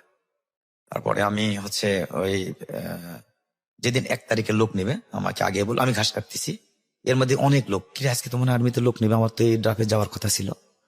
আমি আবার ওই বললাম যে ঘটনা, আমি এমপি গেটে গেলাম, বলছে ও তো স্টেশন মেসেজ আছে, অফিসার মেসেজ আছে, ওকে একটু ফোন দিলাম, বলছে তোর কাগজপত্র অলরেডি প্রসেসিং করে দিছি আমি। এরা ইয়ার থেকে স্যারও ফোন করছিল, এদিকে আমার হাসিম সাহেবের রানার একটা বডিগার্ড থাকে আর্মিতে, একটা অফিসারের একটা করে বডিগার্ড, হাসিম সাহেবের রান্নার আবার আমাকে লাগাতার খুঁজতেছে, মামুন কোথায়। আমি গাড়ি বন্ধ করে দিয়ে আমি অলরেডি ওখানে চলে গেছি। ওই গাড়ি কাছে উনি খুঁজতেছে, আমাকে আর পাচ্ছে না। পরে উনি বলছে, "এই, তোকে লাইনে খুঁজে এক পর্যায়ে আমাকে পাইছে।" বলছে, "শালা আপনি পুরো আরপি পুরো ইসিসি আমি তোমাকে খুঁজতেছি, ইঞ্জিনিয়ার সেন্টার তোমাকে খুঁজতে, তুমি কই?" আমি তো ওইখানে গেছিলাম। কয়, "চালু করে গাড়ি বন্ধ কর।" স্যার বলছে ইয়েতে যাইতে, লাইনে যাইতে। লাইনে গেছি, বলছে মাফা লাগবে না, তুই গাড়ি চালা গিয়ে। যে রিক্রুট ইনস্ট্রাক্টর ছিল, অফিসার ছিল, রিক্রুটিং অফিসার, উনি বললো, "ঠিক আছে মামুন, তুমি গিয়ে গাড়ি চালাও।" আমি গাড়ি চালাম, আমার মনে চাকরি হবে না, যেহেতু এভাবে আসলে হয় না। তারপর আমাকে বিকেলে আবার বললো যে তোমার ইয়াতে ওই সিএমএস যাইতে হবে। আমি 2টার সময় গাড়ি অফ করে দিয়ে বাসায় চলে যাই, আবার ঠিক 4টে আসি। গেম টাইম যতক্ষণ, তখন আমাকে একটা ইয়ে দিল, সে গেম আমি মানে ওই ওভার টাইম বা এক্সেস কোনো কাজ কিছু করতে হয় না, জাস্ট গেম টাইমে মানে পুরো আর্মির মধ্যে আমি চলে গেছি। সিভিল যদিও পার্মানেন্ট হয়নি। এরপরে আমি বিকেলে বললো যে তোমার বিকেলে কাজ করতে হবে না। আরপি হাবিলদার বললো, একজন সার্জেন্ট বললো যে তুমি বিকেলে সিএমএস এ যাবা। আমি সিএমএস এ গেলাম। সিএমএস যেহেতু ওখানে 2-2.5 বছর চাকরি করতেছি, সবাই পরিচিত হয়ে গেছে। তো বলছে, "মামুন তুমি কাগজপত্র জমা দিয়েছ?" আমি তো লাইনে দাঁড়াইছিলাম। তো বলছে, "স্যারও তো ফোন করছিল, অর্থাৎ centre commander brigadier general Hasib Shah মুনি আবার ফোন করছে, তো ছেলেটাকে ইয়ে করাই দিও।" আমার আর মানে কোনো কিছু লাগলো না। আমি বলছি, "তুই মেডিকেল ফিট হয়ে গেছিস, যা, কিছু লাগবে না।" অলরেডি আমি ওখান থেকে আবার রিটার্ন আসলাম। চাকরি মনে হয় হবে না, যা আমাকে শুধু জাস্ট ইয়া করতেছে আমার সঙ্গে। এইভাবে চাকরি, আমার লাইনে দাঁড়াইলাম না। এরপরে হচ্ছে আমি মেডিকেল করলাম না, আমার কোনো ভাইবা রিটেন পরীক্ষা নেই, কাগজপত্র নিয়ে রাখছে আরপি হাবিলদার, এটাই। আর কি করে চাকরি হয় আমার? পরে আমি গাড়ি চালাইতেছি, পরে আরপি হাবিলদারকে জিজ্ঞেস করি মাঝে মধ্যে, "মেজর কি চাকরি আমার হবে?" তো বলছে, হবে হবে, যা, তুই 2001 সালে ট্রেনিং করবি 53 ব্যাচের সঙ্গে। হ্যাঁ, আমার চাকরি হবে। তো আমার যে টেলিং ব্যাটালিয়নের সিও ছিল, উনি মেজর জাহেরুল হাসান, খুবই কড়া অফিসার ছিল। তো উনি আমাকে একদিন ডাকছে, মেজর জাহেরুল, আমি আবার ট্রেনিং ব্যাটালিয়নের আন্ডারে।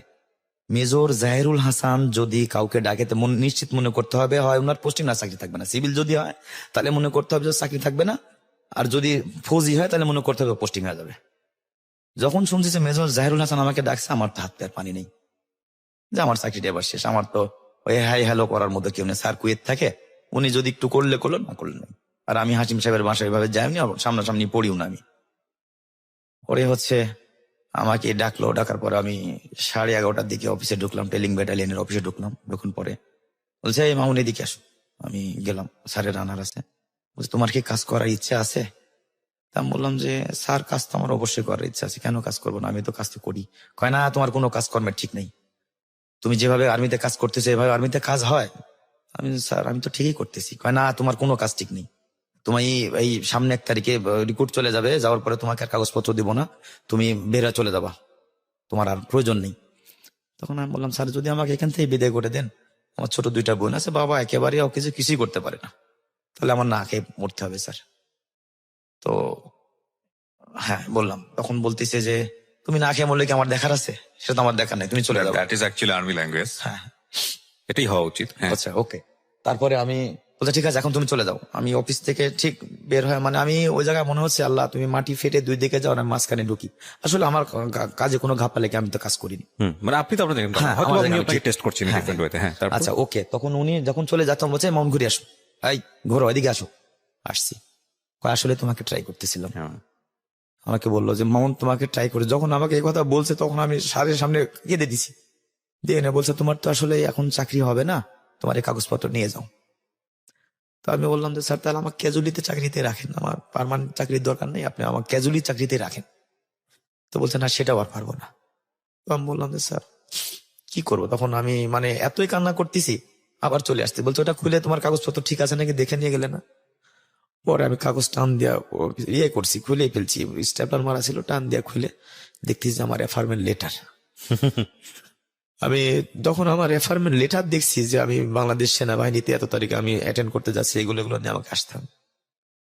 এটা আমার আগের যে অ্যাফার্মেন্ট লেটার দিত ওইটাতে ছিল আপনার ওই বাংলাদেশ সেনাবাহিনীতে আপনার ওই কেজুলি চাকরিতে এতদিনের জন্য তোমাকে নিয়োগ করা হলো, আর ওখানে লেখা ছিল বাংলাদেশ সেনাবাহিনীতে পার্মানেন্ট ভাবে নিয়োগ করা হলো। তখন আমার দেখার পরে আমার মনে হইতেছে আমি আর পৃথিবীতে নেই, মানে এত বেশি ইয়ে লাগতেছিল।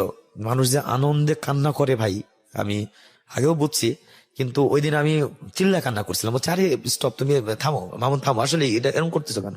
স্যার আসলে এই আনন্দটা আমার জীবনে actually she wants to see, উনি হয়তো আপনাকে থামাচ্ছিল ভিতরে ভিতরে আমরা যত কিছুই হই না কেন, আমরা ভিতরে ভিতরে কিন্তু খুব নরম একজন মানুষ। আমাদের সবার ভিতরেই নরম মানুষটা বসবাস করে। সে আর্মি পার্সনই হোক, পুলিশই হোক, আর বিজিবি হোক, আর আমরা সাধারণ মানুষই হই বা হর্তাকর্তাই হই, আইনবিধি হই না কেন, আমাদের প্রত্যেকের ভিতরে কিন্তু একটা কোমল মানুষ থাকে, একটা অবুঝ মানুষ থাকে। এবং উনি সামহাও দেখতে চাচ্ছিল যে আপনার রিয়াকশনটা কি হয়, বিকজ আপনার এইরকম একটা যাত্রা মানে তো you are getting a ticket to live very good, না মানে খুব ভালো কোথায় ছিলেন সেখান থেকে কোথায় যাচ্ছেন।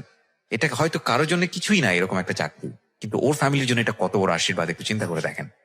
আচ্ছা, একটা প্রশ্ন অনেকেরই আসতে পারে যে আর্মিতে চাকরি হওয়ার বিষয়টা তো আসলে এরকম না। এটা যে আপনারা হয়তো অনেক কি আপনার বিষয়টা ব্যাকগ্রাউন্ডটা জানতো, যে কারণে আপনার উপর একটা সিম্প্যাথি ছিল, কিন্তু মেডিকেল তো মাস্ট। আচ্ছা, মেডিকেলটা যখন আমরা আর্মির ভিতরে সিভিল চাকরি করতাম তখন আমাদের 100% মেডিকেল করে, আমার কোনো প্রবলেম আছে কিনা। ও সিভিল অবস্থায় আপনার মেডিকেল হয়েছে? 100% প্রতি 15 দিন পর পর মেডিকেল করতো, যার কারণে মেডিকেলে ফিট ছিল। ওকে, দ্যাটস ওয়াই ওনারা ওইভাবে হ্যাঁ, consider ওইভাবে করেছেন। জানাই তো আমরা এখানে জব করতেছি। তো আপনার জবটা কিসে হলো 2000 সালে? আচ্ছা, কিসে join 2000 সালে করলেন? তখন আমি বাংলাদেশ সেনাবাহিনীতে আমাকে যোগদান করার জন্য এফআরএম লেটার। এটা কি সোলজার হিসেবে জয়েন হ্যাঁ, করলেন? soldier হিসেবে। সোলজার হিসেবে জয়েন করলেন। আচ্ছা।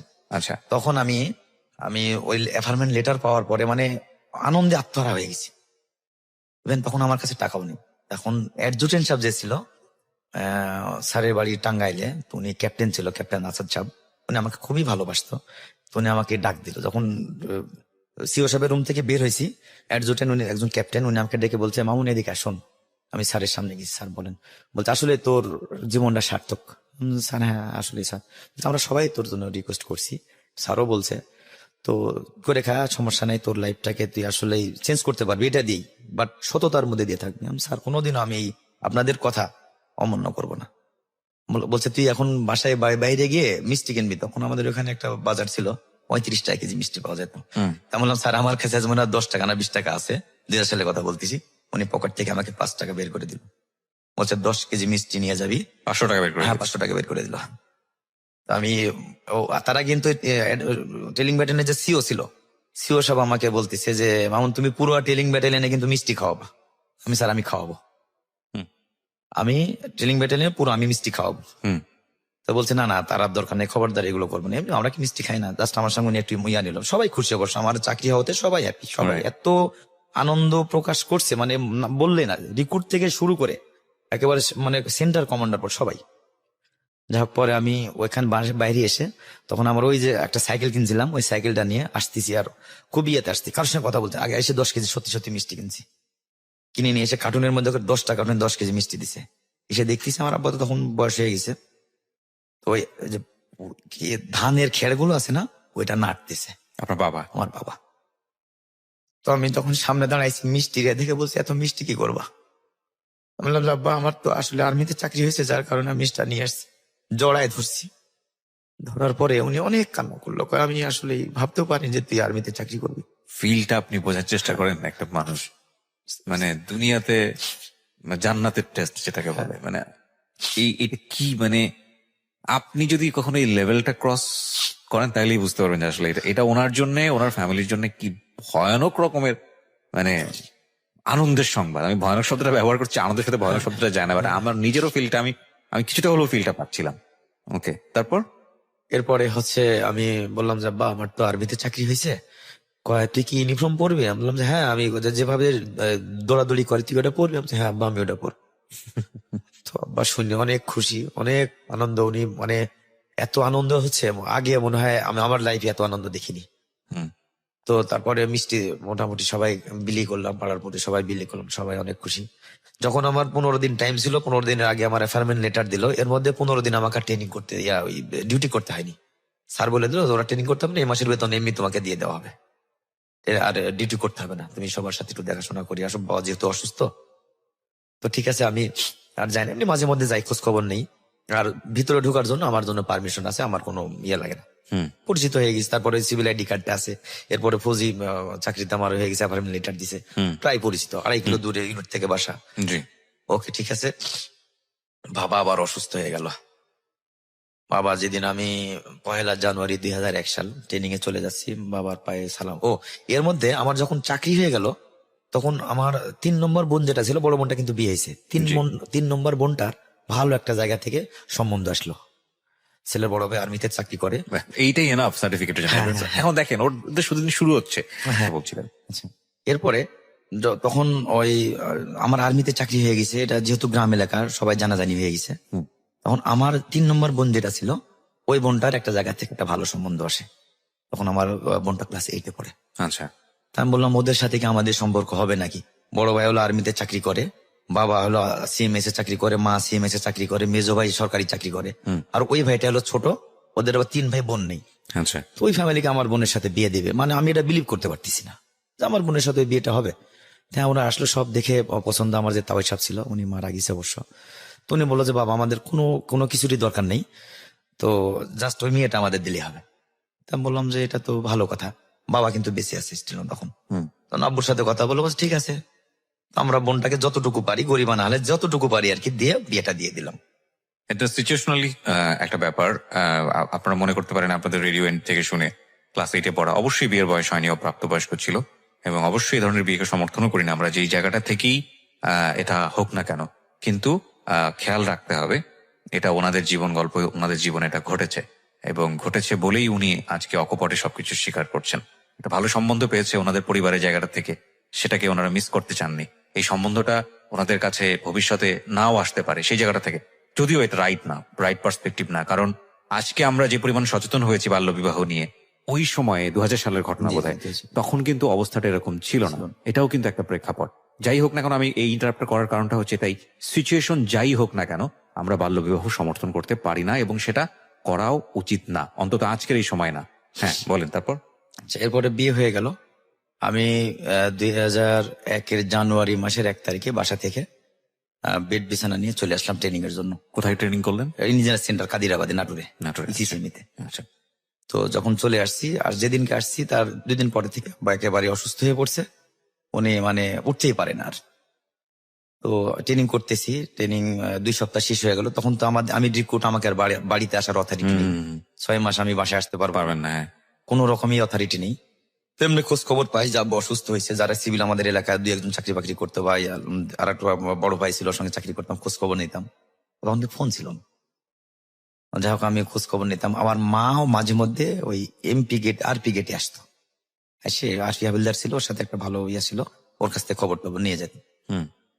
তো আমি যখন আমার চাকরিতেই পরে আমি বললাম যে যেহেতু আব্বু অসুস্থ, আমি তখন টেলিং ব্যাটালিয়নের সিও কে বললাম, মেজর জাহিরুল হাসানকে বললাম যে স্যার আমার আব্বা তো আসলে অনেক অসুস্থ। বলছে এটা আবার আরফি হাবিলদারকে বলে যাইতে পারিস। তখন আমি বললাম যে মানে এত আত্মবিশ্বাস আমার উপর, আমাকে এত দ্রুত আমাকে সে পারমিশন দিচ্ছে, আসলে আমাকে লাইক করতো সবাই। তো আরফি হাবিলদার কখন থেকে ফোন দিয়ে বলে দিল আমার সামনেই, বলছে যে মামুন ওর আব্বুকে দেখতে যাবে, একটু ছেড়ে দিও। যখন টেলিং ব্যাটালিয়নের সিও বলছে, তখন আর আরফি হাবিলদারের হুঁশ আছে কিছু করতে পারবে না। সার্জেনের। সঙ্গে সঙ্গে আমাকে বললো আবার স্যারের কাছে যাইতে হবে, তোকে তো আমি যাইতেই বলছি। কিন্তু আগে ওই কথাটা বলে নাই, তুমি যাবো আমি জানি না। তখন কিন্তু বলছে ঠিক আছে যাও, তুমি যাবা, আমি তোমাকে যাইতেই বলছি। আচ্ছা ওকে ঠিক আছে। আমি বাসার থেকে বের হয়ে ওই ইউনিট থেকে একজনের সাইকেল নিয়েছি একটা, তখন আমি সাইকেল তো বাড়িতে থাকে, সাইকেলটা নিয়ে আমি যা শুধু আব্বাকে দেখে আসছি, দেখতেছি যে উনি শুয়ে আছে, ওই মনি অবস্থা, ঠিক মতো খাওয়া দাওয়া করে, চিকনা শুকায় যেতেছে। আমি দেখে গেলাম যেদিন আমার 23 দিন ট্রেনিং চলে ওই দিন। এরপরে ওষুধ টষুধ খাওয়াইতেছে, কোনো ওষুধ কাজে লাগে না। আবার আমার যেদিন ট্রেনিং চলে হলো 1 মাস 7 দিন, ওই দিন আমি আবার মারতে 37 দিন আবার ওই দিন ওইভাবে ঠিক এসে আগে যে প্রসেসে আসছিলাম ওইভাবে আরপি আব্দুল কাদের বলে আমি শুক্রবারে করে দেখতে আসি। ওদিন পিটি প্যারেড থাকে না, সন্ধ্যার সময় কেউ যেন না দেখে। আমাদের চুল কাটা তো তখন ছিল শুধু এটুকু থাকতো। তো তখন ওই মাথার উপরে ওই ইয়া দিয়ে আসতাম, একটা টিয়া দিয়ে বা একটা টুপি পরে আসতাম, যাতে করে না বুঝতে পারে।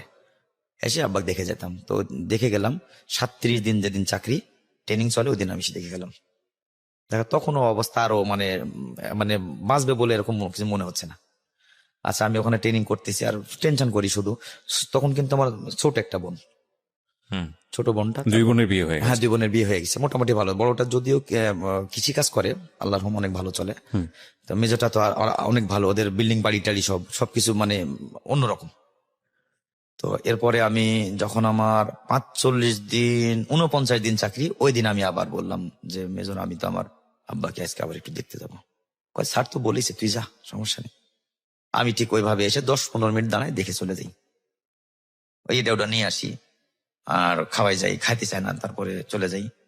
এরপরে আমি চাকরি করতেছি, আমি তো আসার নিয়ে অথরিটি নেই। পরে ওই স্যার জিজ্ঞেস করে, টেলিং ব্যাটালিয়নের সিও জিজ্ঞেস করে যে তোর আব্বু মামুন, তোমার আব্বু কেমন আছে? স্যার ভালো আছে, এখন মোটামুটি আগের মতোই, চলতে ফিরতেও পারে না, কিন্তু বয়স মাত্র 50 বয়স ছিল আমার, 51, 51 বয়স ছিল, চুল পাকছিল না।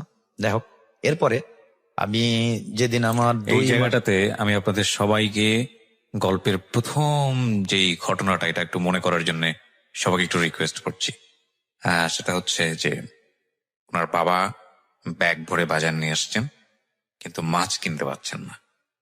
এবং মাছ কিনতে পারছে না কারণটা হচ্ছে হলো ওনার পকেটে টাকা নাই। সেটা উনি তার বাচ্চা মানে মামুন তখন অনেক ছোট, ক্লাস 4-এ পড়ে। সে সময় বলতে পারছেন না, যিনি আজকে এই গল্পটা বলছেন এখানে মামুন বলতে পারছেন না। কিন্তু সেকেন্ড টাইম ওনার বাবা এসে ওনাকে অ্যাপোলজি করেছে যে বাবা আমার পকেটে 2 টাকা, এবং এই 2 টাকার 25 পয়সা দিয়ে তুমি বাদাম কেনো, আর বাকি টাকা রিটার্ন নিয়ে যেতে হবে, কুপি বাতির জন্য তেল কিনতে হবে, কেরোসিনের তেল। এই বাবা হচ্ছে প্যারালাইজড হয়ে মৃত্যুশয্যায়। এবং আপনারা একটু পরে যে ঘটনাটা শুনবেন সেটা তো আঁচ করতে পারছেন, বাট আমি চাই যে আপনারা ওই সিচুয়েশনটা একটু মনে রাখার চেষ্টা করেন যে এই কৃষক বাবা এই ফ্যামিলিটাকে দাঁড় করানোর জন্য জীবনে কতটা সংগ্রাম করেছেন।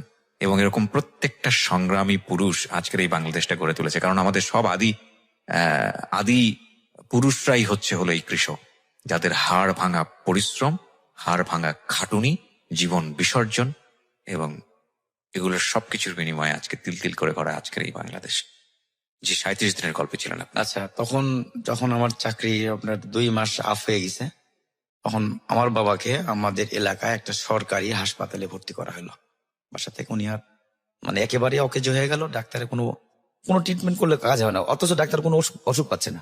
আর আমি এখানে যা বেতন পাইতেছি, তখন আমি 1550 টাকা বেসিকে ভর্তি। আমি কিন্তু ওই এক্সট্রা যে খাবার ডাইট টেট খাইতে হয় ট্রেনিং অবস্থায়, আমি এটা খাই না। আমি ঠিক 1550 টাকায় বাসায় দিয়ে দিই। আমার বাবা অসুস্থ, ছোট বোনটা আছে। তো এর মধ্যে আমার ওই মেজ বোনটা ভালো সচ্ছল একটা ও একটু হেল্প করতে লাগলো, তখন একটু হেল্প করে, যা হোক যেটা হোক করে। তো আমি তখন ওই 1550 টাকায় কিন্তু বাসায় দিয়ে দিই, 1 টাকা আমি খরচ করি। সবাই আমাকে, আমি আবার প্লাটুন কমান্ডার ছিলাম। আমি 53 ব্যাচে ট্রেনিং করছি, 53 ব্যাচের আমি প্লাটুন কমান্ডার ছিলাম। তো 53 ব্যাচে। তো আমি ওই সবাই বলে যে স্টাফ আপনি খান না কেন, আপনি ক্যান্টিনে কেন খান না? আমি না, আমি তো খাবো না, আমার তো খাবার প্রয়োজন হয় না। মানে আমি যে টাকা দিয়ে যেটা খাবো তার চেয়ে বেশি আমার খাবার চলে আসে। সবাই আমাকে খুব মূল্যায়ন করতে, রিক্রুট যত ছিল সবাই জানে আমি এখানে আগে চাকরি করছি, যার পারপাসে আমাকে খুব সম্মান করতো। আমার আর প্রয়োজন হতো না, আমি যেটা কিনে খাবো তার চেয়ে দ্বিগুণ আমি পাইতেছি এমনি আমাকে দিয়ে, কারণ আমাকে ছাড়া কেউ খাবে না কিছু। তো আমি তখন যখন 2 মাস 27 দিন চাকরি, আমার বাবা তখন ভর্তি হলো আমাদের ওখানে একটা সরকারি হাসপাতালে। তো এরপরে আমি ওই বাবাকে যখন আপনার ওই হাসপাতালে ভর্তি করলো, সিভিল হাসপাতালে ভর্তি করার পর আমি আবার ওই বৃহস্পতিবারের দিন দেখতে গেলাম। বললাম আমার কেমন যেন লাগতেছে, আমি আব্বাকে দেখতে যাবই। তো বৃহস্পতিবারের দিন দেখতে গেলাম, দেখতে যাওয়ার পরে দেখতেছি না মোটামুটি ভালো, কিন্তু খায় না, একেবারে পড়ে থাকে। শুক্রবারের দিন ওনাকে রিলিজ করাই দিছে, রিলিজ করাই দিয়েছে। উনি বাসাতে চলে আসছে, বলছে কোনো অসুখ নেই, তো ভালো মানুষ, অযথা হাসপাতালের বেডে ওনাকে রেখে লাভ কি, বাসায় নিয়ে যান। তো বাসায় এসে উনি খানা দানা মোটামুটি খায়, নামাজ কালাম পড়তেছে। 89 দিন আমার চাকরি, ওই দিন শনিবার। তো আমার খুবই খারাপ লাগতেছে। আমি সকালে উঠে ইয়াতে আসছি, মেসে সবার আগে উঠছি, কেমন জানি সবার আগে উঠে আমার ভালো লাগতেছে না। তো মেসে গেছি, মেসে যা যেহেতু মেস আগের পরিচিত ছিল, মেসে আমি খানা খাওয়াইছি, আমি ওই মেসে ডিউটি করছি। কোথায় কি আছে আমাকে খানা ওনারা দিতে হয় না, আমি নিয়েই খাই। আমি যে রিক্রুট ওখানে নবীন সৈনিক, আমি এখনো কসম প্যারেড করি নাই। সো আমি ওইখানে থেকে খাবার আমি নিজ হাতে নিয়ে খাই, পরে কেউ আর আমাকে বাধা দেয় না। তো আমি ওই সকালে আমাদের পরোটা ছিল, ওদিনকে ডিম ভাজের আলুর ভাজি ছিল, আমি ওগুলো না নিয়ে বাম হাতে আমি চায়ের কাপটা ধরছি, আর ডাইন হাত দিয়ে পরোটা দিয়ে ওটা খাবো। কেবলে মুখে নিতে গেছি, 1 নলা মুখে দিবার আমার বাম হাত থেকে কাপটা পড়ে মাঝখান দিয়ে একবার অর্ধেক হয়ে গেল মেসের বারান্দায়। তখন আমি আর পরোটা একবার খাই, আমার আর ভালো লাগতেছে না। এর মধ্যে আরপি গেট থেকে দৌড়ে একটা আরপি চলে গেছে। আরপিওর নাম হলো ল্যান্স কর্পোরাল কামরুজ্জামান। তা বলছে মামুন তোমাকে আরপি গেটে ডাকতেছে। আমি আরপি গেটে দৌড়াই গেলাম, যাওয়ার পরে বললাম যে কি হয়েছে? তো আরপি হাবিলদার আছে, বলছে তুমি সিভিল ড্রেস করে আসো। তাহলে তখন এই হাফ প্যান্ট পরা ছিলাম, খাকি ড্রেসের, সিভিল ড্রেস করে আসো, তোমার 7 দিন ছুটি হয়েছে, ছুটি দিছে। আমার ছুটি, আমি রিক্রুট মানুষ, আমার ছুটি দিল চাইও নাই ছুটি কেন? আমি তো চাইও নেই। তারপরে আমাকে গেটে যখন ডাকলো, ডাকার পরে আমি সিভিল ড্রেসে চলে আসছি। আসার পরে দেখতেছি আমার ওই যে এক চাচা ছিল, ওই চাচা আর একটা ভাতিজা ছিল প্রতিবেশী, উনি মোটরসাইকেল নিয়ে আরপি গেটে বসে আছে। আমি বললাম যে কি হয়েছে, ঘটনা কি? তো বলছে না কিছু না, বাসে চলো। এর মধ্যে আরপি হাবিলদার আমার আবার আগেই 7 দিন ছুটি করে রাখছে। ওরা কিন্তু এই জিনিসটা আগে যা ওদেরকে বলছে, ওর আগে যা আরপি গেটে বলছে, আরপি গেটে আবার সিও সবকে ফোন করছে, ট্রেলিং ব্যাটেনের সিও কে ফোন করছে, উনি তখন আবার আগে ছুটি আমাকে করায় রাখছে। পরে আমি যখন মোটর সাইকেলে উঠে মোটামুটি কোয়ার্টার কিলো আসছি, এর মধ্যে কি মাইকিং করতেছে, আমার আব্বার নাম নিয়ে মাইকিং করতেছে, উনি মারা গেছে। তখন আমি বললাম, কিরে তোরা আমাকে কিছুই বলিস নাই? তো বাসায় যাই দেখতেছি ছোট বোনটা কান্নাকাটি করতে, অনেক মানুষজন, বড় বোনটা আসছে, মেজো বোনটাও আসছে। তো দাফন কাফন করলাম, করার পরে 7 দিন আমাকে ছুটি দিছিল, শুক্রবারে অনুষ্ঠান করলাম। করার পরে হচ্ছে এর মধ্যে এখন আমাকে চাকরি করতে হবে, আমাকে ওই ফ্যামিলিকে হাল ধরার মতো আমি একজন না, শুধু বৃদ্ধ মার ছোট বোন, আর কেউ নেই। তখন আমি যখন বাবাকে, সবচেয়ে বড় কষ্ট, আমি আমার বাবা আসলে আমার সুখটা দেখে যেতে পারিনি। এর মধ্যে একটা কথা বলছিল যে, বাবা তুমি অনেক টাকার ধনী হবে, আল্লাহ তোমাকে অনেক ধন সম্পদ দিবে, কথাটা কিন্তু আমার বাবা আমাকে বলছিল। তো বাবাকে যখন দাফন করে আসলাম, দাফন করার পরে ইয়ে করলাম, ওই 7 দিন পরে আবার আমি জয়েন অ্যাটেন্ড করলাম। এরপরে আমি ট্রেনিং শেষ করে ওখান থেকে যখন আমি ইউনিটে পোস্টিং চলে গেলাম 6 মাস পরে, জুলাই মাসের 13 তারিখে মনে হয় আমি ইউনিটে চলে গেলাম। তো বাড়িতে শুধু ছোট বোনটা তখন, ইভেন ওই বোনটা তখন আমার 7-এ পড়ে। তখন আমি টাঙ্গাইলে পোস্টিং চলে গেলাম, ঘাটাইল ক্যান্টনমেন্ট টাঙ্গাইলে। ওকে। ওখানে পোস্টিং এ চাকরি করতেছি। তো চাকরি করতে করতে এর মধ্যে আমার চাকরি 2 বছর হয়ে গেল। ওখান থেকে আমার ইউনিট চলে যাবে হলো ঢাকাতে। তো এর মধ্যে আমি আবার ওই যেখানে যাই, আল্লাহর রহম প্রত্যেকটা অফিসার আমার প্রতি কেমন যেন উইক, মানে আসলে আন্তরিকতাটা বেশি দেখায়, এবং খারাপ আচরণ আমি করিনি, এখনো করি না। ইভেন আমার 18 বছর চাকরি চলতেছে, কেউ বলতে পারবে না যে আমি কার সঙ্গে খারাপ আচরণ করছি। আমার জুনিয়র আমার সঙ্গে খারাপ আচরণ করে, বাট আমি ওদেরকে কখনো পাঙ্গা দিই না, যা অনেকেই দেয়, আমি সেটা দিই না।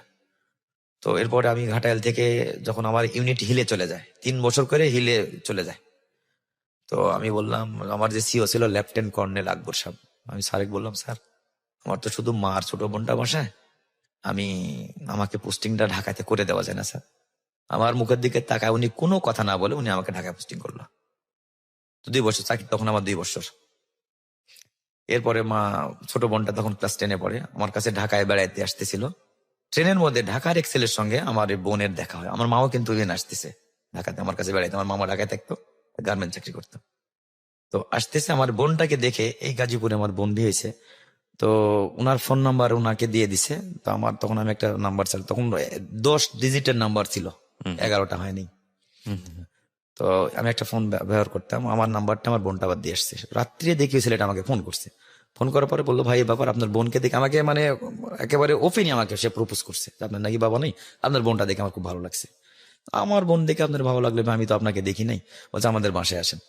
এক পর্যায়ে খুবই রিকোয়েস্ট করলাম, আমার বোন এখানে থাকলো, আমি আমার মামাকে গিয়ে ওর গাজীপুরে ওনার সবকিছু দেখে আমি বিলিভ করতে পারতেছিলাম না যে ওই ছেলের সঙ্গে আমার বোনের বিয়ে হবে। অনেক স্মার্ট, অনেক সুন্দর, সে স্টিল নাম এখন এই যে 14 বছর সে ইটালিতে থাকে। আপনার বোন জামাই? আমার ছোট বোন জামাই। বোন চলে গেছে ইটালিতে? না, বোন এখন বাংলাদেশে, এখানে 5 তলা বাড়ি করলো, এরপরে হচ্ছে আরেকটা বাড়ি 2 তলা করলো এই ঢাকাতে? এই ঢাকাতে Can অনেক you জায়গা imagine? হ্যাঁ, ক্যান ইউ ইমাজিন, মানে গল্পটা কোথায় চলে আসছে। আমি বলছিলাম না যে the best thing they have is honesty, এবং এই অনেস্টির কারণে কিছু কিছু মানুষ তাদেরকে পিক করেছে, আল্লাহ সে ব্যবস্থাটা করে দিয়েছে। এবং দেখেন, উনি ব্রিগেডিয়ার তসলিম সাহেবের হাতে পড়লেন, ওই জায়গাটা থেকে একটা বড় স্টেপ চলে গেল ফ্যামিলি সামনের দিকে, যারা এক বেলা ঠিক মতো খেতে পারতো না। এবং বললো বছরে নাকি 2 বার মাছ হতো, আর মাংস হচ্ছে কোরবানির ঈদে, যখন মানুষ কোরবানি দেবে সেই এক টুকরো এটা মাংস পরম যদি সত্য। পাঠায় সেটা তার ফ্যামিলিতে পাঠাবে। সেই মানুষটার চেঞ্জ চলে আসলো হলো এই আর্মিতে জয়েন করার পরে। এবং তারপরের ঘটনাগুলোও যে দৈবক্রমে ঘটছে, আমাদের সৃষ্টিকর্তা সবসময় আমাদের ভালো চান, তিনি যে গুড হ্যান্ডে তাদেরকে ফেলছে। ওই পরিবারের একটা মেয়ে, তাদের 10 থেকে 12 বা 15 বছর পরের অবস্থা হচ্ছে সে ঢাকা শহরে 2 বাড়ির মালিক। এটা আসলে রূপকথার গল্প নয়, এটা জীবন গল্প। এবং এত হ্যাপি এন্ডিং আমি আসলে চিন্তা করিনি। আমরা ধীরে ধীরে এন্ডিং এর দিকে এগিয়ে যাচ্ছি। This is one of the best story in life time radio career. আমি বলবো যে it's awesome, really awesome, it's very pleasant একটা স্টোরি। বলুন তারপর। আচ্ছা, এরপরে আমি হচ্ছে ওই মিশনে নাম আসলো আমার, আমি আফ্রিকায় চলে গেলাম। কত সালে? 2011 সালে। মিশনে 2টা পার্সপেক্টিভ থাকে। একটা হচ্ছে বাংলাদেশ আর্মি মিশনে খুব ভালো করছে, আমরা জানি। বাংলাদেশ আর্মি জানি। হ্যাঁ, এবং ইউনাইটেড নেশন থেকে আমাদেরকে সেই রিকগনিশনটাও দেওয়া হয়। Bangladesh army is very leading এই সব জায়গাগুলোতে। আরেকটা যেটা হচ্ছে যে ব্যক্তিকেন্দ্রিক লাভের জায়গা থেকে যদি বলি, মিশনে আর্মিদের যাওয়ারও একটা স্বপ্ন থাকে। কারণ ওইখানে অর্থেরও একটা ব্যাপার স্যাপার থাকে। জি, তো আপনার জায়গাটা থেকে নিশ্চয়ই এটা একটা বিশাল সুযোগ। তারপর তো আমি মিশনে গেলাম, মিশন থেকে 18 মাস পরে চলে আসছি। আর এদিকে বাংলাদেশের যে বেতন পাইতো, এটা কোন আমার দেশে ছিলেন? আফ্রিকাতে ছিলাম। 3 ডবল বেতন ওখানে। হ্যাঁ, আমি ওখান থেকে প্রায় 16 লাখ টাকার মতো পেয়েছিলাম। আচ্ছা, তো যখন বাংলাদেশ থেকে চলে গেলাম, তখন ওই বাংলাদেশের যে বেতনটা, ওটা আমার মাকে প্রতি মাসে দিয়ে দিত। আচ্ছা, আর আমার শুধু তো বাসাতে একা মা, ছোট মানে তো বিয়ে হয়ে গেল। জি, এরপরে হচ্ছে ওই আর মিশনের যে টাকাটা, ওই টাকাটা তো আমরা বাংলাদেশে আসার পরে পাই। ওটা ইউএস থেকে টাকাটা আসে, জাতিসংঘ থেকে টাকাটা আসে, তারপরে আমি পাই। এরপরে যখন চলে আসছি, আসার পরে 2 মাস আমাদের ফিলিপ ছুটি দেয়। আমি 2013 সালে চলে আসছি। আসার পরে সকালে ঘুম আসছি দেশগ্রাম, 2 মাসের ছুটি গেছি। এর মধ্যে কিন্তু যারা আমাদেরকে দেখতে পারতো না, বা এক মুঠো ভাতের জন্য যারা দরজা বন্ধ করে রাখতো, বা যারা হচ্ছে ওই মানে আমার মা যাওয়া দেখলে মনে করতো যে কিছু চাইতে আসছে, তারা কিন্তু মানে এমন একটা আমাদের সঙ্গে আন্তরিকতা, তখন অলরেডি মানে আমার বাড়িঘর কাঁচা ছিল, কিন্তু অনেক একটা পোষপাস ছিল। বাসায় টিভি কিনছি, বিদ্যুৎ নিছি, ফ্যান চলতেছে, মানে যেটা প্রয়োজন আর কি গ্রাম দেশে, এক কথা সেটা চলতেছে।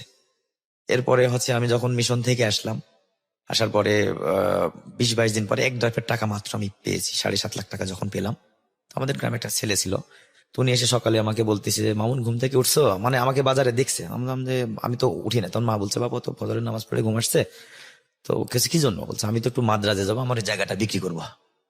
কতটুকু যাবো? 99 শতক। আমাদের ওখানে আবার 33 শতকে 1 বিঘা। 99 শতক মানে 3 বিঘা। 3 বিঘা। আচ্ছা, তো আমাকে বললো কত দাম নিবেন? বলছে 15 লাখ টাকা। আমি বললাম যে আমার তো এত টাকা নেই ভাই, আমি এত টাকার মানুষও না, তো যদি পারেন সবগুলো আমাকে লাখ 14, আমি হিসাব করছি ওখানে আমি 15.5 লাখ টাকার মতো পাবো। আপনাকে এখন আমি এদিকে 7.5 লাখ টাকা পেয়েছি, আমি পাইলে আমি আপনাকে দিব, কিন্তু 14 লাখ টাকা দাম নিতে উনি অনেক কেটিয়ে করে বলছেন না, তুমি 14.5 লাখ টাকা দিও। তো ওই দিনকে বললাম তো ঠিক আছে, আমি আমাদের যে নেতাবর্গ ছিল, অর্থাৎ গ্রামে যে সালিশ দরবার করে, ওনাকে ডেকে ওই ব্যাংকে থেকে টাকা উঠে নিয়ে এসে ওনাকে আমি 7 লাখ টাকা দিয়ে ফেললাম। আপনি এর আগে কতটুকু জমির মালিক ছিলেন, বা আপনার বাবা কতটুকু জমির মালিক ছিলেন? মাত্র 17 শতক। এটা আমরা ভিটে বাড়ির শুধু উপর? ভিটে বাড়ি, এই 17 শতক জমি। 17 শতক। আচ্ছা, এরপরে হচ্ছে ওই উনি আমাকে ঠিক আছে 7 লাখ টাকা দিয়ে দিলাম ওই ভাইকে দিয়ে, প্রমাণ রেখে দিলাম যাতে না বলতে পারে দেয়নি। ওকে দেওয়ার পরে 1 মাস পরে শুনতেছি যে এর মধ্যে আবার ওই টাকাটা আবার 3 লাখ পাইলাম, ওই 3 লাখও দিয়ে দিলাম। 1 মাস পরে শুনতেছি এখানে ইঞ্জিনিয়ার কলেজ হবে, কোথায়? আমার জায়গার পাশেই। আচ্ছা, তো ইঞ্জিনিয়ার কলেজে বাউট হবে। বাংলাদেশে বাউট হলো 2টা, একটা হলো ঢাকাতে আর একটা হলো নাটোরে, ইঞ্জিনিয়ার সেন্টারের সঙ্গেই। আচ্ছা, হ্যাঁ, এমন টাকা যখন আমার জমি রেজিস্ট্রি হয়ে গেল, কিছুদিন পরে শেখ হাসিনা, খালেদা জিয়া শেখ হাসিনা গেল, শেখ হাসিনা যাওয়াটা ওদের ভিত্তি প্রস্তুতি স্থাপন করে আসলো, আমাদের বর্তমান হ্যাঁ, প্রধানমন্ত্রী। বর্তমান প্রধানমন্ত্রী। জি, আসার 15 দিন পরে ওখানে মানে লাগাতার গাড়ি মাটি ফেলতেছে, মানে হাজার হাজার গাড়ি, সব সেনাবাহিনীর লোক মাটি ফেলতেছে। আমি তো বললাম এটা কেমন শুরু হয়ে গেল? তো ওখানে এখন 10 তলা বিল্ডিং হয়েছে, আর আমার এই জমির দাম বর্তমান 3 কোটি টাকা, ম্যাক্সিমাম 3 কোটি। যাই হোক, সবচেয়ে বড় কথা হচ্ছে যে আমি ওই বিগত দিনগুলোর কথা যখন মনে করি, আমি তখন ঠিক থাকতে পারি না। আমার বড় ছেলে কিন্তু ইভেন এখন ক্লাস 8-এ পড়ে, ক্যান্টনমেন্ট পাবলিক স্কুলে ক্লাস 8-এ পড়ে, রুল 1। মাশাআল্লাহ, আমার ছোট মেজো ছেলে, সেটা হলো ক্যান্টনমেন্ট মাহমুদুল হাসান ছাপারের রুল 1। মাশাআল্লাহ, মাশাআল্লাহ। আমার মেয়েটা আজকে এই অনুষ্ঠান শোনার পরে যতবার মাশাআল্লাহ আলহামদুলিল্লাহ বলার আছে আপনারা বলতে পারেন, কারণ Allah gave them best, believe me, best. This people are really awesome. এবং এদের একটাই ক্যাপিটাল ছিল অনেস্টি। ওর মা যে গায়ে হাত তুলেছিল না, ওটা অন্যায় ছিল, জিজ্ঞেস করা উচিত ছিল, কিন্তু ওই জায়গাটা দেখতে চাই কতটা আতঙ্কিত ছিল ওনার মা, যে ছেলে কি চুরি করেছে কিনা। হ্যাঁ, আমার মা বেঁচে আছে। আমি ওই দিনটার কথা মনে করে আমি কিন্তু আফসোস করি না, কারণ আমি আবার কিন্তু মা ভক্ত, আমি মায়ের ভক্ত। পরে আমি এখনো বলি যে মা, এটা আমার জন্য শিক্ষণীয় ছিল, কারণ আমি কেন আগে কিছু বললাম না। তো এরপরে মা কিন্তু অনেক কান্নাকাটি করছে, অনেক। আমি যতটুকু কান্নাকাটি করছি, আমার মা শোনার পরে তার চেয়ে বেশি কান্না করছে। মানে আমাকে বুঝাইতে পারেন, জড়ায় ধর অনেকক্ষণ, ঘন্টার পর ঘন্টা কান্না করছে। বাবা, আমি বুঝতে পারিনি, তুই কথা আগে কেন বলিসনি তুই। সবাই মানে আমি শুধু একা না, সবাই 5 জনে মিলে কান্না করছি। আমার 3 বোন, আমি এবং মা, মানে কে কাকে থামায়, এমন একটা পরিস্থিতি ছিল আমাদের, যেখানে আমি মানে একটু যদি মাছের ঝোল পেতাম, মনে হচ্ছিল যে মাছের ঝোল পাইলে মনে অনেকগুলো খানা খাবো, অনেক ভাত খাবো। আসলে তখনও ভাতও ছিল না। তো ভাতটা পেট ভরে পাবো কোথায়? আপনার ছেলেকে আপনি গল্পগুলো বলেন? আমি আমার ছেলেকে এখন যদি বলি কয় এটা তোমার বানানো কথা, আর মাঝে মধ্যে টাকা পয়সা তো অনেক দামি ফোন টোন ইউজ করে, আমি কিন্তু আজকে আপনার ছেলে কোনোদিন এটা বুঝতে পারবে না যতক্ষণ পর্যন্ত সে বাবা না হবে। আমি ওদিনকে বলছি, বাবা আমি কিন্তু মানুষের প্যান্ট সে নিয়ে আমি কিন্তু এসএসসি পরীক্ষা দিয়ে আসছি বা ওই হাই স্কুলে ভর্তি হয়ে আসছি। কয় তোমার এটা হলো ডিজিটাল যুগ, মেজো ছেলে যেটা সেটা বলে এটা ডিজিটাল। কয় তুমি ফোন দেখছো কোনোদিন? না। কয় যে আমার হাতে ফোনের দাম 18,000 টাকা। না, এটা নিশ্চয়ই আপনার হ্যাপি লাগে যে আপনার ছেলে 18,000 টাকা জন্য ফোন ইউজ আমার করে। ছেলেরা যখন যেটা চায় আমি না করি না, কারণ আমি ওই যে বিগত দিনগুলোতে আসছি, আমার সুখ কি মানে দুঃখ কি জিনিস সেটা তো আমাকে মানে আমি উপলব্ধি করে আসছি। মানে দুঃখ যে আমাকে স্পর্শ করছে সেটা তো আমি জানি। হ্যাঁ, যাক, আমি সবচেয়ে বড় কথা আমি সবার উদ্দেশ্যে বলতেছি, আমি শেষ করে জি ফেলছি। জি বলেন। সবচেয়ে বড় কথা, মানুষের জীবন, মানুষের লাইফকে পরিবর্তন করা যায় একটা জিনিস দিয়ে, সেটা হচ্ছে লেখাপড়া। আমি মনে করি যেটা সবচেয়ে দ্রুত এবং তার মধ্যে একটা কথা যে সৎ থাকতে হবে, অনেস্ট। আমার জীবনে কিন্তু আমি কোনোদিন অসৎ কোনো কিছু করি নাই। এর মধ্যে কিন্তু আমি রিসেন্ট রেবেও ছিলাম, আল্লাহর রহম। কেউ বলতে পারবে না যে মামুনকে একটি সিগারেট খাওয়াইছে আমি খাইনি। আমার বাবা যখন মারা যায় বলছিল তুমি কোটিপতি হবা, আমি 3 কোটিপতি হয়ে গেছি। ইভেন আমি ঢাকাতেও একটা জায়গা কিনছি। মাশাআল্লাহ। বুঝতে পারছেন? তারপরে বড় কথা, আপনি নিশ্চয়ই জানেন যে অর্থই বড় কথা না, না। অনেস্টি বড় কথা। কারণ আপনার চেয়ে অনেক বড় লোক বাংলাদেশে আছে। অনেক, অনেক। হ্যাঁ, কিন্তু কিছুই না। আল্লাহ আপনাকে সেই জায়গাটা থেকে আজকে যে জায়গাটায় নিয়ে এসছে সেটাই হচ্ছে জীবনের সবচেয়ে বড় পাওয়া। আপনার অনেস্টি সেটা আপনাকে এই জায়গাটায় নিয়ে এসছে। প্রিয় শ্রোতা, আমরা আজকের এই জীবন গল্প থেকে শুধু একটা জিনিসই শিখবো। মানুষ আমরা যে অবস্থায় থাকি না কেন, যেভাবেই থাকি না কেন, অন্যকে হ্যাপি করার মধ্য দিয়ে নিজের সুখ, এটা হচ্ছে বড় কথা। এই মানুষটি জীবনে যত বড় জায়গাতেই যাক না কেন, আজকের এই গল্পের যে ব্যক্তিটি স্যালুট পাবে তিনি হচ্ছেন ব্রিগেডিয়ার জেনারেল তসলিম সাহেব। উনি এখন বর্তমানে কোন পোস্টে আছেন? উনি এখন স্যার আছে হলো এই তো আর 1 বছর চাকরি আছে, ঢাকাতে আছে। উনি হলো ইএনসি, ইঞ্জিনিয়ার ডাইরেক্টর অফিসার। ওকে, আমি আবারও স্যার আপনার কথা মনে করি আজকে আর স্যার অনুষ্ঠানটা অলরেডি শেষ জানে, করতে চাই। স্যার আমি স্যারকে বলছি, স্যার আমি ওখানে যাচ্ছি, স্যার হ্যাঁ, সঙ্গে এবং বলছি। আপনাকে আমি রেসপেক্ট করি স্যার। এবং এরকম উনি উনি একটা ফ্যামিলিকে পুরো টান দিয়ে তুলে নিয়ে এসেছেন। এবং এটা এটা এরকম অনেকেই করেন বাংলাদেশে, তারা আসলে রিয়েল হিরো। ইতিহাসের পাতায় ওনাদের নাম থাকে না, কারণ আপনি চিন্তা করে দেখেন, এই এক মামুনকে টেনে নিয়ে এসছে, মামুনের বংশ পরম্পরায় যত যারাই ওনার হাত দিয়ে আসুক না কেন, ওনার ছেলে বা তার নাতিপুতি সবাই কিন্তু একটা বেটার লাইফ পেল না এই একটা ঘটনার মধ্য দিয়ে। এই একদিন বাজারে খেজুরের রস নিয়ে যাওয়া নেই, গুড়, এই খেজুরের গুড় থেকে। তাহলে চিন্তা করে দেখুন, আপনার সামনে যদি এরকম কোনো অপরচুনিটি থাকে, আপনি যদি একটা ফ্যামিলিকে এরকম ভাবে পিক করতে পারেন, একটা ফ্যামিলিকে যদি দাঁড় করিয়ে দিতে পারেন, এবং ওই ফ্যামিলি যদি প্রত্যেকটা মেম্বার দাঁড় হয়ে যায়, মানে আপনি যদি ধর্ম বিশ্বাস করেন তাহলে সারাটা জীবন আপনি কবরে থেকেও সেই সবটা পাবেন। অর্থাৎ আপনি যদি ধর্ম বিশ্বাস না করেন তাহলে আপনি অন্তরের মানবিকতার জায়গা থেকে একটু চিন্তা করে দেখেন আপনার মন কতটা শান্তি পাবে। বেস্ট। আজকে খুব হ্যাপি এন্ডিং নিয়ে বাসায় ফিরে যাচ্ছি। সবাই অনেক ভালো থাকুন। আমরা সবসময় যে কথাটা বলি, প্রত্যেকটা